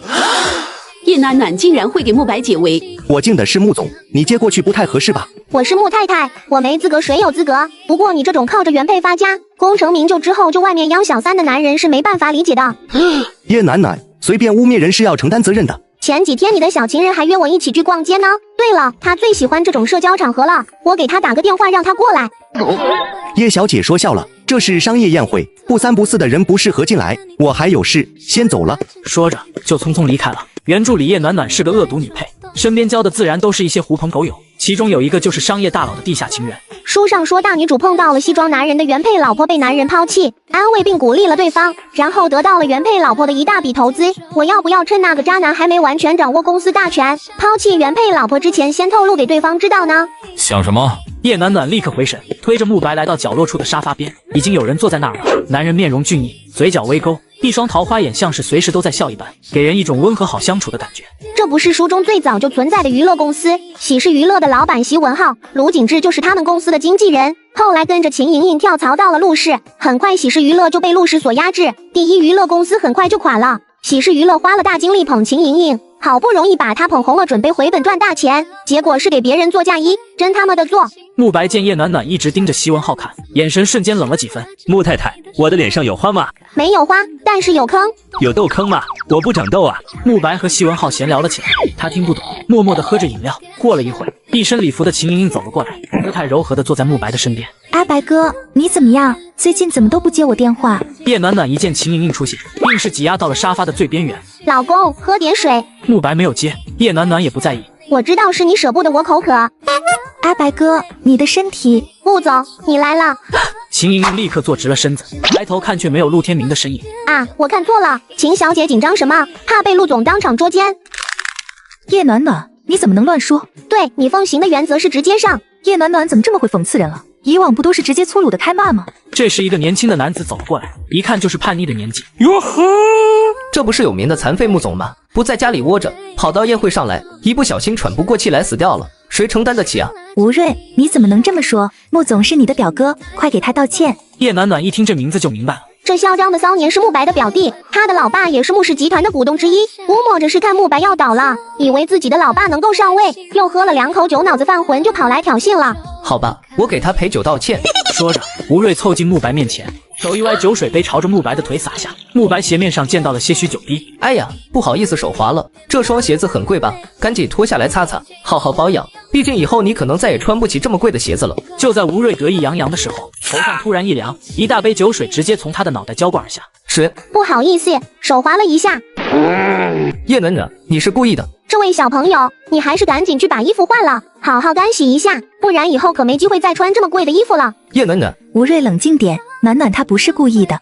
我就是故意的，怎么样？不服气来咬我啊！给大家证明一下，你是哮天犬短视。吴瑞想要揍人，可是这里那么多双眼睛，他又不能真的当众打女人。慕白，你竟然沦落到被女人保护。叶暖暖，你发什么疯？你这么看不起女人，你妈知道吗？还是说你不是你妈生的？你是从石头里蹦出来的猴子？你才是猴子。对不起，我错了，你不是猴子，你是猴子的二师弟。众人不由得窃笑出声。吴瑞想要动手，一旁的席文浩眼神锐利的看着他。吴瑞最后气鼓鼓的走了。你不怕他真的动手打你吗？这不是还有你在吗？他要是真那么没品，敢对我动粗，我就躲你身后去。这个叶暖暖倒是有几分趣味。慕白会不会早死我不知道，但是你肯定比他先死，你这个老不死的东西。接上集，叶暖暖为慕白解围，席文浩另眼相看。听说你在拍戏，有经纪公司了吗？还没合旧的工作是解约，等我赚了违约金正式解约了，我就跳槽去你家公司。不用那么麻烦，直接过来，公司可以直接给你担下违约金。哇哦，真的吗？你这样做生意不怕亏？叶暖暖和席文浩聊了起来，有说有笑的。秦莹莹目光又落回慕白身上。阿白哥，你走了。哦，浩哥拜拜。两人走远了，留下秦莹莹一脸尴尬的坐在那里。文浩哥，秦小姐，我没有妹妹。然后也大步离开了。秦莹莹表情又僵了僵。回到家，慕白盯着正在吃零食的叶暖暖。你不怕吴瑞打你吗？怕什么？这不是有你吗？出了事我不会护你。你给我钱就行了，我可以自己请保镖。想要钱？下一秒，慕白伸出手扣住了他的手掌，温热的掌心相贴合在一起，让两人都有些心颤。慕白身子微微向前倾，两人的脸靠得很近，呼吸打在对方脸上，近的能够看得到对方脸上的绒毛。大佬这是想干啥？慕白的瞳孔越来越深邃，眼底如同幽深的海洋一般，充满了神秘和威严。要钱没有？不给就不给，还要这样耍我？哼！慕白低垂着眼看着自己的掌心，还残留着女孩掌心的温度，不知道会不会香。慕白连续3天都在公司加班没有回家，叶暖暖决定去公司看看大佬。来到公司发现乱糟糟的，公司不会是倒闭了吧？这时几名凶悍的保镖押着2个中年男人往外走，正是之前去医院看望慕白的2个亲戚董事，两人嘴里还在不停的骂骂咧咧，看到叶暖暖的时候都愣了一下。叶暖暖，你们夫妻真是好得很，狼狈为奸。你以为你站在慕白那边，他就会分好处给你吗？别傻了，他就是个养不熟的白眼狼，专门咬最亲近的人，你很快就会被抛弃。你这个蠢货！慕白心中有人了，就算你把命都掏出来给他，他也不会对你动心。我当然知道慕白心中的人是秦莹莹了，我的目的只是遗产，就算不能分到全部，分个零头也够我吃香喝辣了一辈子了，大不了以后包养小白脸。慕白这样没有人性的残废，一定会不得好死，我等着他病重猝死。听到这句话，叶暖暖的脚步一顿，快速转过身。慕白会不会早死我不知道，但是你肯定比他先死，你这个老不死的东西。对方没想到叶暖暖竟然会直接动手，气得就要发狂。结果被保镖硬扯着拖进了电梯里。他转身朝着会议室走去，里面有几位董事，慕白面容阴沉坐在上位，整个办公室的气氛压抑的可怕。还有谁有意见？穆总的决策很好，我没有意见。我们支持穆总，穆总肯定能够带领公司走得更远。穆总一直都是有远见、有手段的，我们一直相信穆总的能力。穆总只是受了小伤，那些人心就膨胀了，被赶出去是活该。众人争先恐后的拍起了马屁。等办公室里清空了，叶暖暖才进去。坐在位置上的慕白突然喷了一口血出来，整个人往前一倒。穆总晕倒了，叫医生。不行，那些董事们还在观望。如果这个时候打电话，他们肯定知道其实病重。这2天都是在硬撑。怕什么？慕白不是本来就是故意装病吗？穆董事伤不重，但是病一直在。这2天又加班挽回一些项目，身体承受不住。不能打电话，那怎么办？你给他急救。要不人工呼吸？好，那你来。啊！让我给穆总人工呼吸，我哪敢啊！等他醒过来，我这嘴怕是别想要了。唉。叶暖暖用力掐着慕白的人中血，可是后者依旧没有半点反应。慕白，得赶紧弄醒穆总，不然等会有人进来就糟了。你转过去。你要做什么？人工呼吸。哦，他连忙转过身去。叶暖暖开始嘴对嘴吹气，慕白唇上便传来了柔软的令人安心的触感，伴随着熟悉的香气。他睁开眼睛，就对上一排长长的睫毛。他醒了。穆总，您醒了。慕白的瞳孔渐渐聚焦，眼神变得清明起来。我怎么了？您吐血了，晕倒了。一杯温水下肚，慕白的脸色缓和了不少。他抬眸看向叶暖暖，你又占我便宜。这男人是不是脑子有病啊？这时，会议室的门突然响了起来。糟了，有人要进来了，桌子上还有血迹。许大力想要挡到门口，已经来不及。叶暖暖一屁股坐到了那滩血迹上面，快速伸出手拉住慕白的衣领，往自己面前扯过来。西装男人走进来，看到这一幕，有些呆了呆。女人修长白皙的双腿交叠在一起，一只手扯着男人，2张脸凑得很近，怎么看都是准备做少儿不宜的事。穆总，我什么都没看到，你继续。叶暖暖确定人已经走了，这才松开慕白的领带。不好意思啊，应急之策。叶暖暖胆子也太大了吧？你怎么来了？我给你送爱心便当来的，你3天没回家了，肯定没有好好吃饭。穆总这3天几乎没怎么吃饭，晚上也没睡觉，所以脸色才会这么差，都吐血了，就等叶小姐的饭了。多嘴。给你。不需要。快吃吧，别装酷了。说完，叶暖暖去厕所处理裤子上的污渍。慕白看着面前的饭盒没反应。穆总，我另外给您叫餐吧。拿去热一下，再让人准备一套女装。什么尺码的？S 码吧。许大力刚进来，叶暖暖就准备出去。叶小姐要走了，给你的衣服。你真是个暖男，还懂得给我准备衣服，谢啦。慕白出了办公室，就看到等在电梯口处的叶暖暖。许助理，加个微信吧。这女人竟然当着我的面勾搭起别的男人了。不用了。怎么能不用？一定要的，我扫你吧。真不用。许助理，你年收入多少？这女人当着我的面勾搭男人就算了，还明晃晃的打探对方的经济能力，还算够用。你可以走了。跑那么快干嘛？推我进去。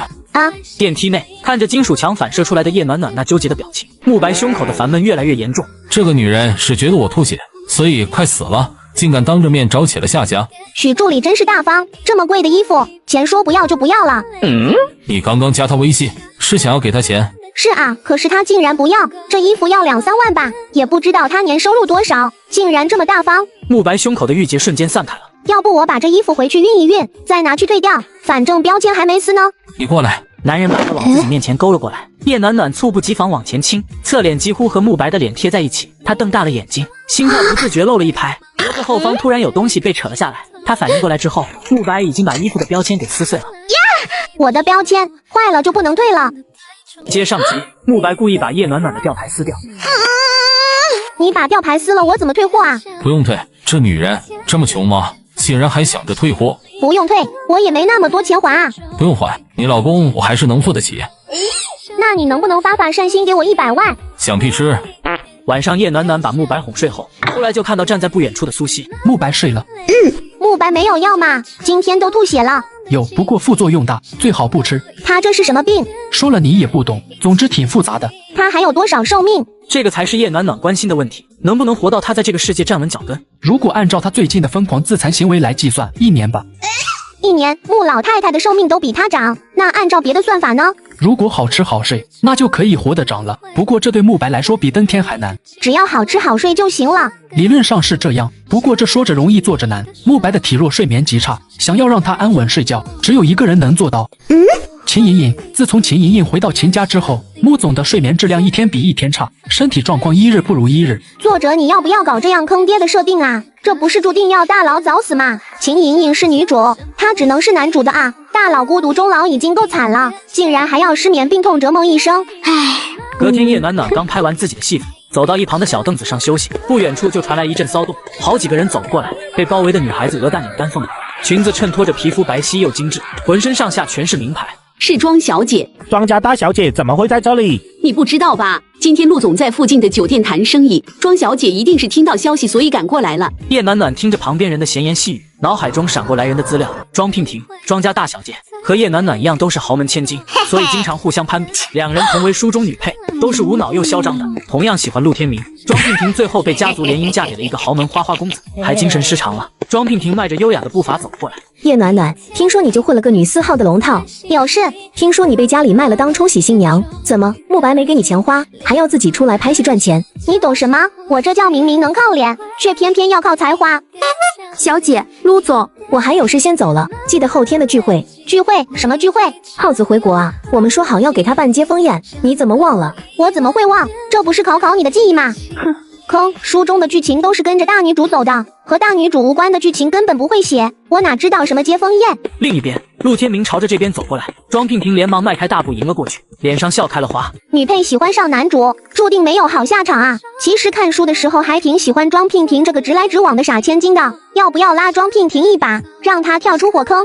那边，庄娉婷一脸欢喜又甜蜜的凑到陆天明面前，对着他笑眯眯的说这话，没多久就哭丧着脸折回来了。陆总今天肯定是谈生意累了，所以才不想多说，要不你给他送点饮料什么的，说不定他就高兴了。哇！庄娉婷听到这话，立刻眼睛一亮。那你快去帮我买一杯奶茶过来，热的。大男主不喜欢甜食啊。庄娉婷，你有没有闻到一股馊味？什么馊了？你的主意馊了。你啥意思？我听不懂。唉，这个傻白甜啊，陆天明不喜欢甜食。你怎么知道？难道你还特意去调查陆天明的喜好了？不愧是我的情敌，手段可以啊。可是我之前看宴会上秦莹莹给他甜食，他也接受了啊。谁让对方是女主呢？原则什么的统统见鬼去了，信不信随你，反正我提醒你了。庄娉婷想了一下，最后还是听进了叶暖暖的话，换成咖啡。女孩拿着钱包走了。你直接把钱包给她，不怕她把你的钱都花光？随便她花，反正钱包里又装不了多少现金。我这个穆太太的身价还比不上庄娉婷身边的一个跟班。你还没回答我问题呢。我最近穷，演戏赚钱。你这话太假了，我可听说你是为了把秦莹莹比下去，特意跑来当龙套。演戏有什么好的？又苦又累，龙套还没什么收入。要我说，直接拿钱砸在秦莹莹身上，这样的羞辱方式简单又粗暴。土豪，求求你来羞辱我吧！想到什么，叶暖暖眼睛一亮。你是不是在搞创业？是啊，干什么？最近中餐行业形势大好啊，我已经物色好了一家中餐馆，地段好，环境好，人流量大，保证赚钱。现在就缺一个合伙人，入股资金只要500万，赚了钱我们55分账，怎么样？够义气吧？真能赚钱？别说我没照顾你，这么好的事情我没找别人，就想到你了。民以食为天，现在新一代的青年人哪个还自己做饭啊？那不都得下馆子去吃吗？我们家自己有佣人做饭。整个 A 市区有多少人？庄家这样的豪门又有几个？那能比吗？99%的人都是普通人啊，都要下馆子吃饭啊！你说我们搞餐饮有没有赚头？庄娉婷想了想，觉得叶暖暖说的有道理，不由得点点头。钱先到账，回头我拟一个合同给你。先给钱，我们都是一个圈子的，我还能坑你这500万吗？再说了，我是差这点钱的人嘛，我就是本着有钱大家一起赚的想法，收你500万也就是走个投资流程而已。说的也是。庄娉婷立刻拿出手机给叶暖暖转账，银行短信一来，叶暖暖看庄娉婷的眼神更加亲切了。好姐妹啊，我怎么突然觉得你这么可爱呢？总觉得好像哪里不对。对了，你怎么不去跟陆天明说话？我想通了，以后要努力赚钱，男人哪有钱来的重要啊？可是，娉婷，咖啡来了。闻言，庄娉婷也不顾上叶暖暖了，接过咖啡，一脸娇羞的凑到陆天明跟前去了。几秒后，庄娉婷哭着跑回来了。暖暖，我搞砸了，我看到了，你把咖啡洒陆总身上了。我太紧张了，怎么样才能像你一样厚颜无耻，对男人表白都能面不改色的？你教教我好不好？你这是夸人吗？男人有什么好的，还是赚钱最实在。有了钱，要什么男人没有？原来你打的是这个主意。慕白为什么会在这里？叶暖暖心中万马奔腾，呼啸而过，面上则是一脸震惊的瞪着庄娉婷。你怎么能有这样的想法呢？我真是看错你了。你怎么在这里？来看我拍戏。慕白嘴角没有回答叶暖暖的问题，眼神淡淡的扫了一眼庄娉婷。喂，你说说，谁要包养男人？接上集，叶暖暖被慕白当场抓包，说谁要包养男人？娉婷，你不能因为被陆天明拒绝了就自暴自弃呀！女人要自尊、自爱、自律，那句话叫什么来着？你若盛开，蝴蝶自来。千万别一时想不开，恋爱这种事情都是宁缺毋滥的。你为什么突然说这个？我在安慰你，你听不出来吗？你竟然真没看出来，好歹我们姐妹10几年，你太让我失望了。叶暖暖漂亮的大眼睛里写满了失望，好似庄娉婷做了什么伤天害理的事。对不起，我听出来了，多谢你的安慰，以后可别再提什么养男人的事了。庄娉婷刚刚被心上人拒绝，一时间想不开，经过我的劝说之后迷途知返了。哼，推我回去。叶暖暖忙推着慕白往外走。你的车在哪里？许助理呢？好好做你的穆太太，别想耍花招，否则……慕白果然听到了我刚刚说的话，这男人明明身体虚弱，耳朵却那么灵敏，我真的没有别的想法。呀，好痛！你干嘛掐我脖子呀？大佬怎么突然又犯病了？该发病的人应该是我吧？你还好吧？要不要去医院？回家。到家后，叶暖暖照顾慕白睡着，自己也不自觉躺了上去。半夜，她突然翻了个身，一只脚还横在了慕白的肚子上，另外2只手紧紧抱着慕白。叶暖暖，叶暖暖皱了皱眉头，鼻子嗅了嗅，把头埋进了慕白的脖梗里。慕白气得握紧了拳头就要发力，女孩突然呢喃了一声，声音绵软又慵懒，让人不由得心头一软。低眸看向叶暖暖，黑暗中女人表情娴静如水。闻着女孩身上淡淡的香气，不知不觉间睡着了。隔天，叶暖暖睡醒，一转头就对上一张放大的俊脸，2个人互相对视，谁也没有开口说话。还不松开我，是想做点什么吗？我去做早餐。叶暖暖，你怎么老毛病又犯，竟然半夜爬男人的床？叶暖暖刚把早餐端出来，慕白已经坐在餐桌前。我昨天应该没有对他做什么吧？吃完早餐，叶暖暖就来到中餐馆。餐厅的名字还没定下，她和庄娉婷约了个地方商量，最后决定叫袁剧来。2人刚准备离开，旁边一人走过来碰到了庄娉婷的肩膀，她的钱包掉在地上。哎呀，不好意思，就当是这个钱包的赔偿。不用了。那怎么行呢？这钱包虽然没破，但怎么说也被我踩了一脚。我若是不赔偿，倒是显得心胸狭隘了。我的意思是，不需要你赔，因为你赔不起。你该不会是想狮子大开口吧？你一个钱包值多少钱？最多300-500块。你当你这钱包是金子做的吗？你说的没错，这个钱包就是金子做的。什么东西也不看看自己几斤几两，知道这是什么地方吗？碰瓷也不看看场合。双方的纠纷引来了不少围观群众，众人对着庄娉婷和叶暖暖指指点点。不就一个钱包吗？被踩了一脚擦一擦就好了。就是想要趁机敲一笔吧，这种事情也不是没有，说不定那女孩子穿得漂漂亮亮，其实都是租来的，专门碰瓷。说的也是，有钱人家哪里会在乎这么一点钱？哼，我这钱包可是价值50万，纯手工高端定制，无缝连接，要提前好几个月预约才能买到的。你说你要赔偿，那我给你算个维修费，5万就好。5万块怎么不去抢？确定这是钱包不是车子？真皮的钱包也不用这么贵吧？这女孩子看起来漂漂亮亮的，去酒吧卖酒也比在这里碰瓷赚的多了。庄娉婷身为千娇万宠的庄家大小姐，哪里受过这样的羞辱？我没说谎，这钱包确实是这个价，我也不是碰瓷的。你们没有见识就别在那说风凉话。嚣张什么？这年头骗子都这么嚣张了？这是从哪个窑子里跑出来的鸡吧？演技倒是不错，我差点就信以为真了。这500块钱拿去买个新钱包，剩下的钱给你买药吃，好好去找个工作，实在不行到夜店里去买，不然花钱整容不是浪费了吗？你庄娉婷气得火冒三丈，抬手就要朝女人脸上打去。叶暖暖突然伸出手扣住了她的手。叶暖暖，她太过分了，我知道，但是这种事情不需要你动手。那个被打的女人猛逼了一瞬间，扬起双手就要朝叶暖暖打来。你这个贱人，竟然敢打我！打的就是你，怎么动手打人？这年头骗子也太嚣张了吧！把他们抓起来！这时外面突然冲进来几个保镖，把庄娉婷和叶暖暖护在中间。小姐，没事吧？他们说我骗钱碰瓷，把他们都抓进去蹲局子。这女人真是有来头的，不是碰瓷的这些保镖一个比一个凶悍啊！我们不是故意的，这是误会，你要抓就抓他，是他误导我们。赔偿50万，1分钱不能少。我没有那么多钱。拿不出来就等着吃牢饭吧。庄娉婷说着对保镖使了个眼色，保镖点头，立刻上前抓住了女人的肩膀。我只是踩了一脚，这钱包也没有破，最多就是有划痕，我可以赔你维修费。现在才要赔维修费，晚了，只是一点小口角，我都被打了，我都没说什么，你还要不依不饶，太欺负人了吧？女人说着说着，突然哭了起来。这里发生什么事了？怎么那么多人？一道柔弱的女声从门口处传来，一男一女出现在门口。男主西装革履，女孩面容清纯娇美，眼睛明亮。又是男女主，我记着原著里这一段是来打婷婷的脸，我得帮帮她。暖暖，婷婷，把人抓走！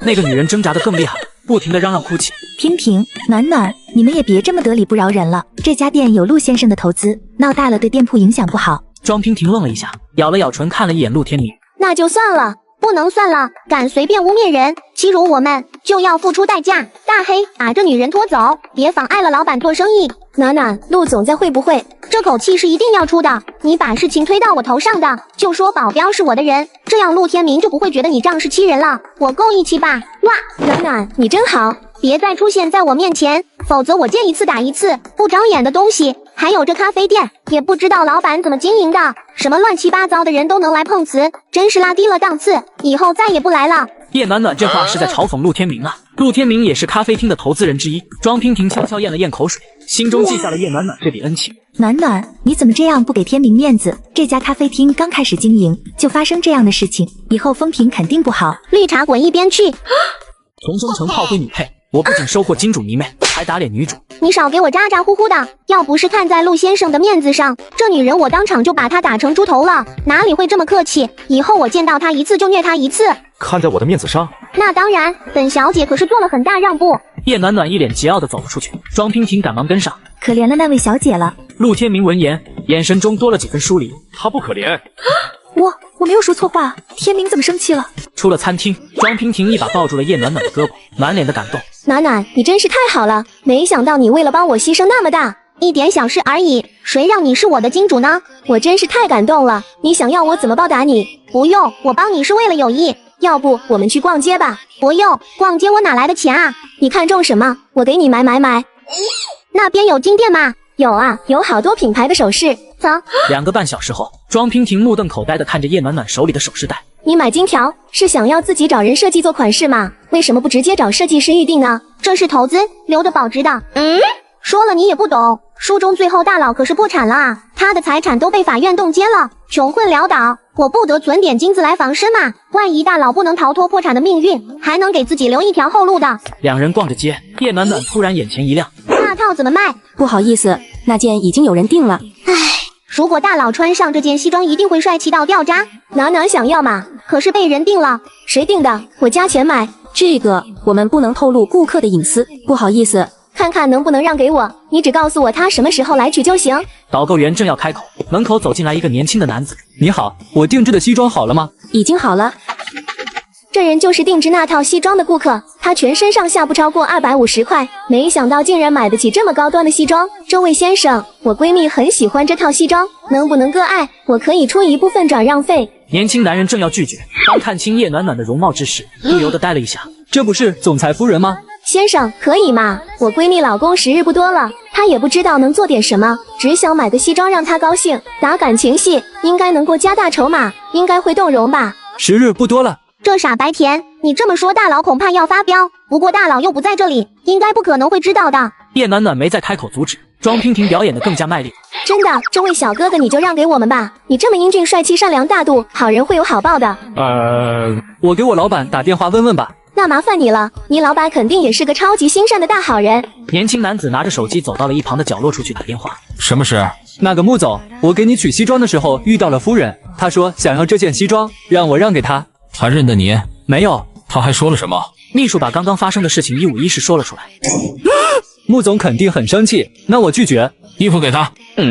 穆总明明很生气，为什么还要把衣服让给夫人？秘书疑惑地回到男装店，答应把衣服让出去。另一边慕白挂掉电话，又一掌拍在桌面上，眼神冰冷阴鸷。那个女人想买衣服给陆天明。莫不是晚上了，天气转凉了，不逛了，回去吧。聚会那天一起去做造型啊。两人做好约定，各自车离开了。叶暖暖瞄了一眼放在副驾驶座上的西装袋子，想到它的价格，心中不由得一阵抽搐。这西装真他喵的贵啊！这哪里是衣服，这都是钱啊！大佬应该会高兴吧？叶暖暖提着一堆的购物袋走进别墅，一踏进去就看到客厅内站了好几个身穿黑衣的男人。你要出门？男人的脸色阴冷，眼神带着戾气，眼神扫向一旁的保镖。2个保镖快步上前，一左一右抓住叶暖暖的肩膀，把她往楼上带。干什么？带走。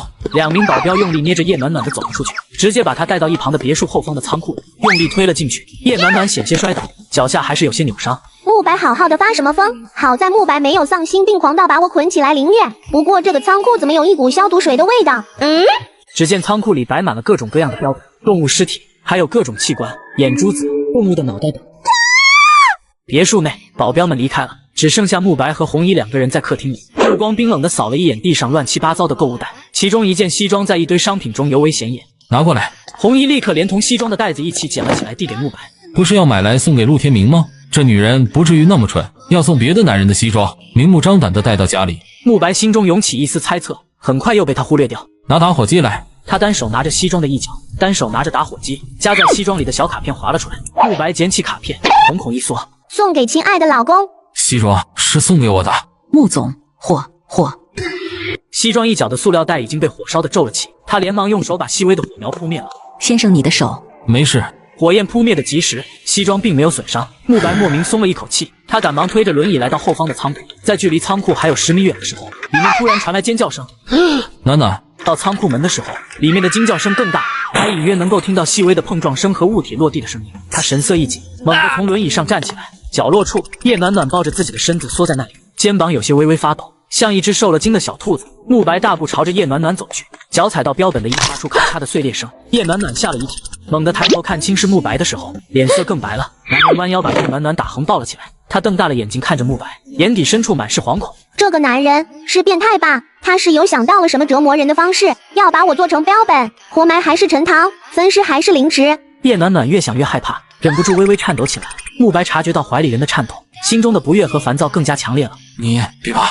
等会如果慕白真的想对我怎么样，找个机会攻击他的下盘，然后逃跑，就是保镖那关不好过。实在不行，抓慕白当人质。慕白冷着脸把叶暖暖抱出去了。红衣很有眼色的上前来推轮椅。叶暖暖渐渐缓过神来，没有发现保镖的身影，悄悄松了一口气。慕白这是抱着我，还是公主抱？大佬的腿完全好了。慕白把她放在床上，过了一会都没有动作。叶暖暖的惧意也如同潮水般消退了。你先说。没事，你想说什么？我做错了什么嘛？你没有做错什么，你要多少钱我都可以给你。一毛不拔的铁公鸡突然掏出金卡，叶暖暖傻眼了。随便刷。大佬这是怎么了？刚刚还跟要我命一样，现在又给钱随便刷。他躺在床上，脑细胞死光光，也没想出个子丑寅卯来。另一边，红衣正在把散落的商品一件件装回购物袋里。先生，这些还扔吗？不许扔，全给他收拾好，坏了的立刻去买新的。红衣把东西拿到楼上去了。叶小姐，东西帮你收柜子里。好，等等，我买的男装呢？先生拿走了。叶小姐是要送给先生的吧？难道是因为我送慕白衣服，惹他不高兴了？是太廉价？不对呀，那套西装值200万呢，这个价都能买一套小户型的商品房了。慕白平常都穿什么牌子的衣服？平均什么价位的？2蛋的西装通常都是定制的多。那没买错啊，虽然不是专门给他量身定制的，但是也算高端了。男人心，海底针，大佬心理变态吧？仓库还有那么多尸体标本。仓库里的标本都是先生一个开实验室的朋友的，先寄存在这里。不是他的藏品。先生就是脾气暴躁点，体弱比较敏感，其实人不错的。可是他无缘无故对我发什么火？这张卡还是不要用的好，谁知道会不会对我发难？到手的钱不能花，那种感觉更憋屈。唉。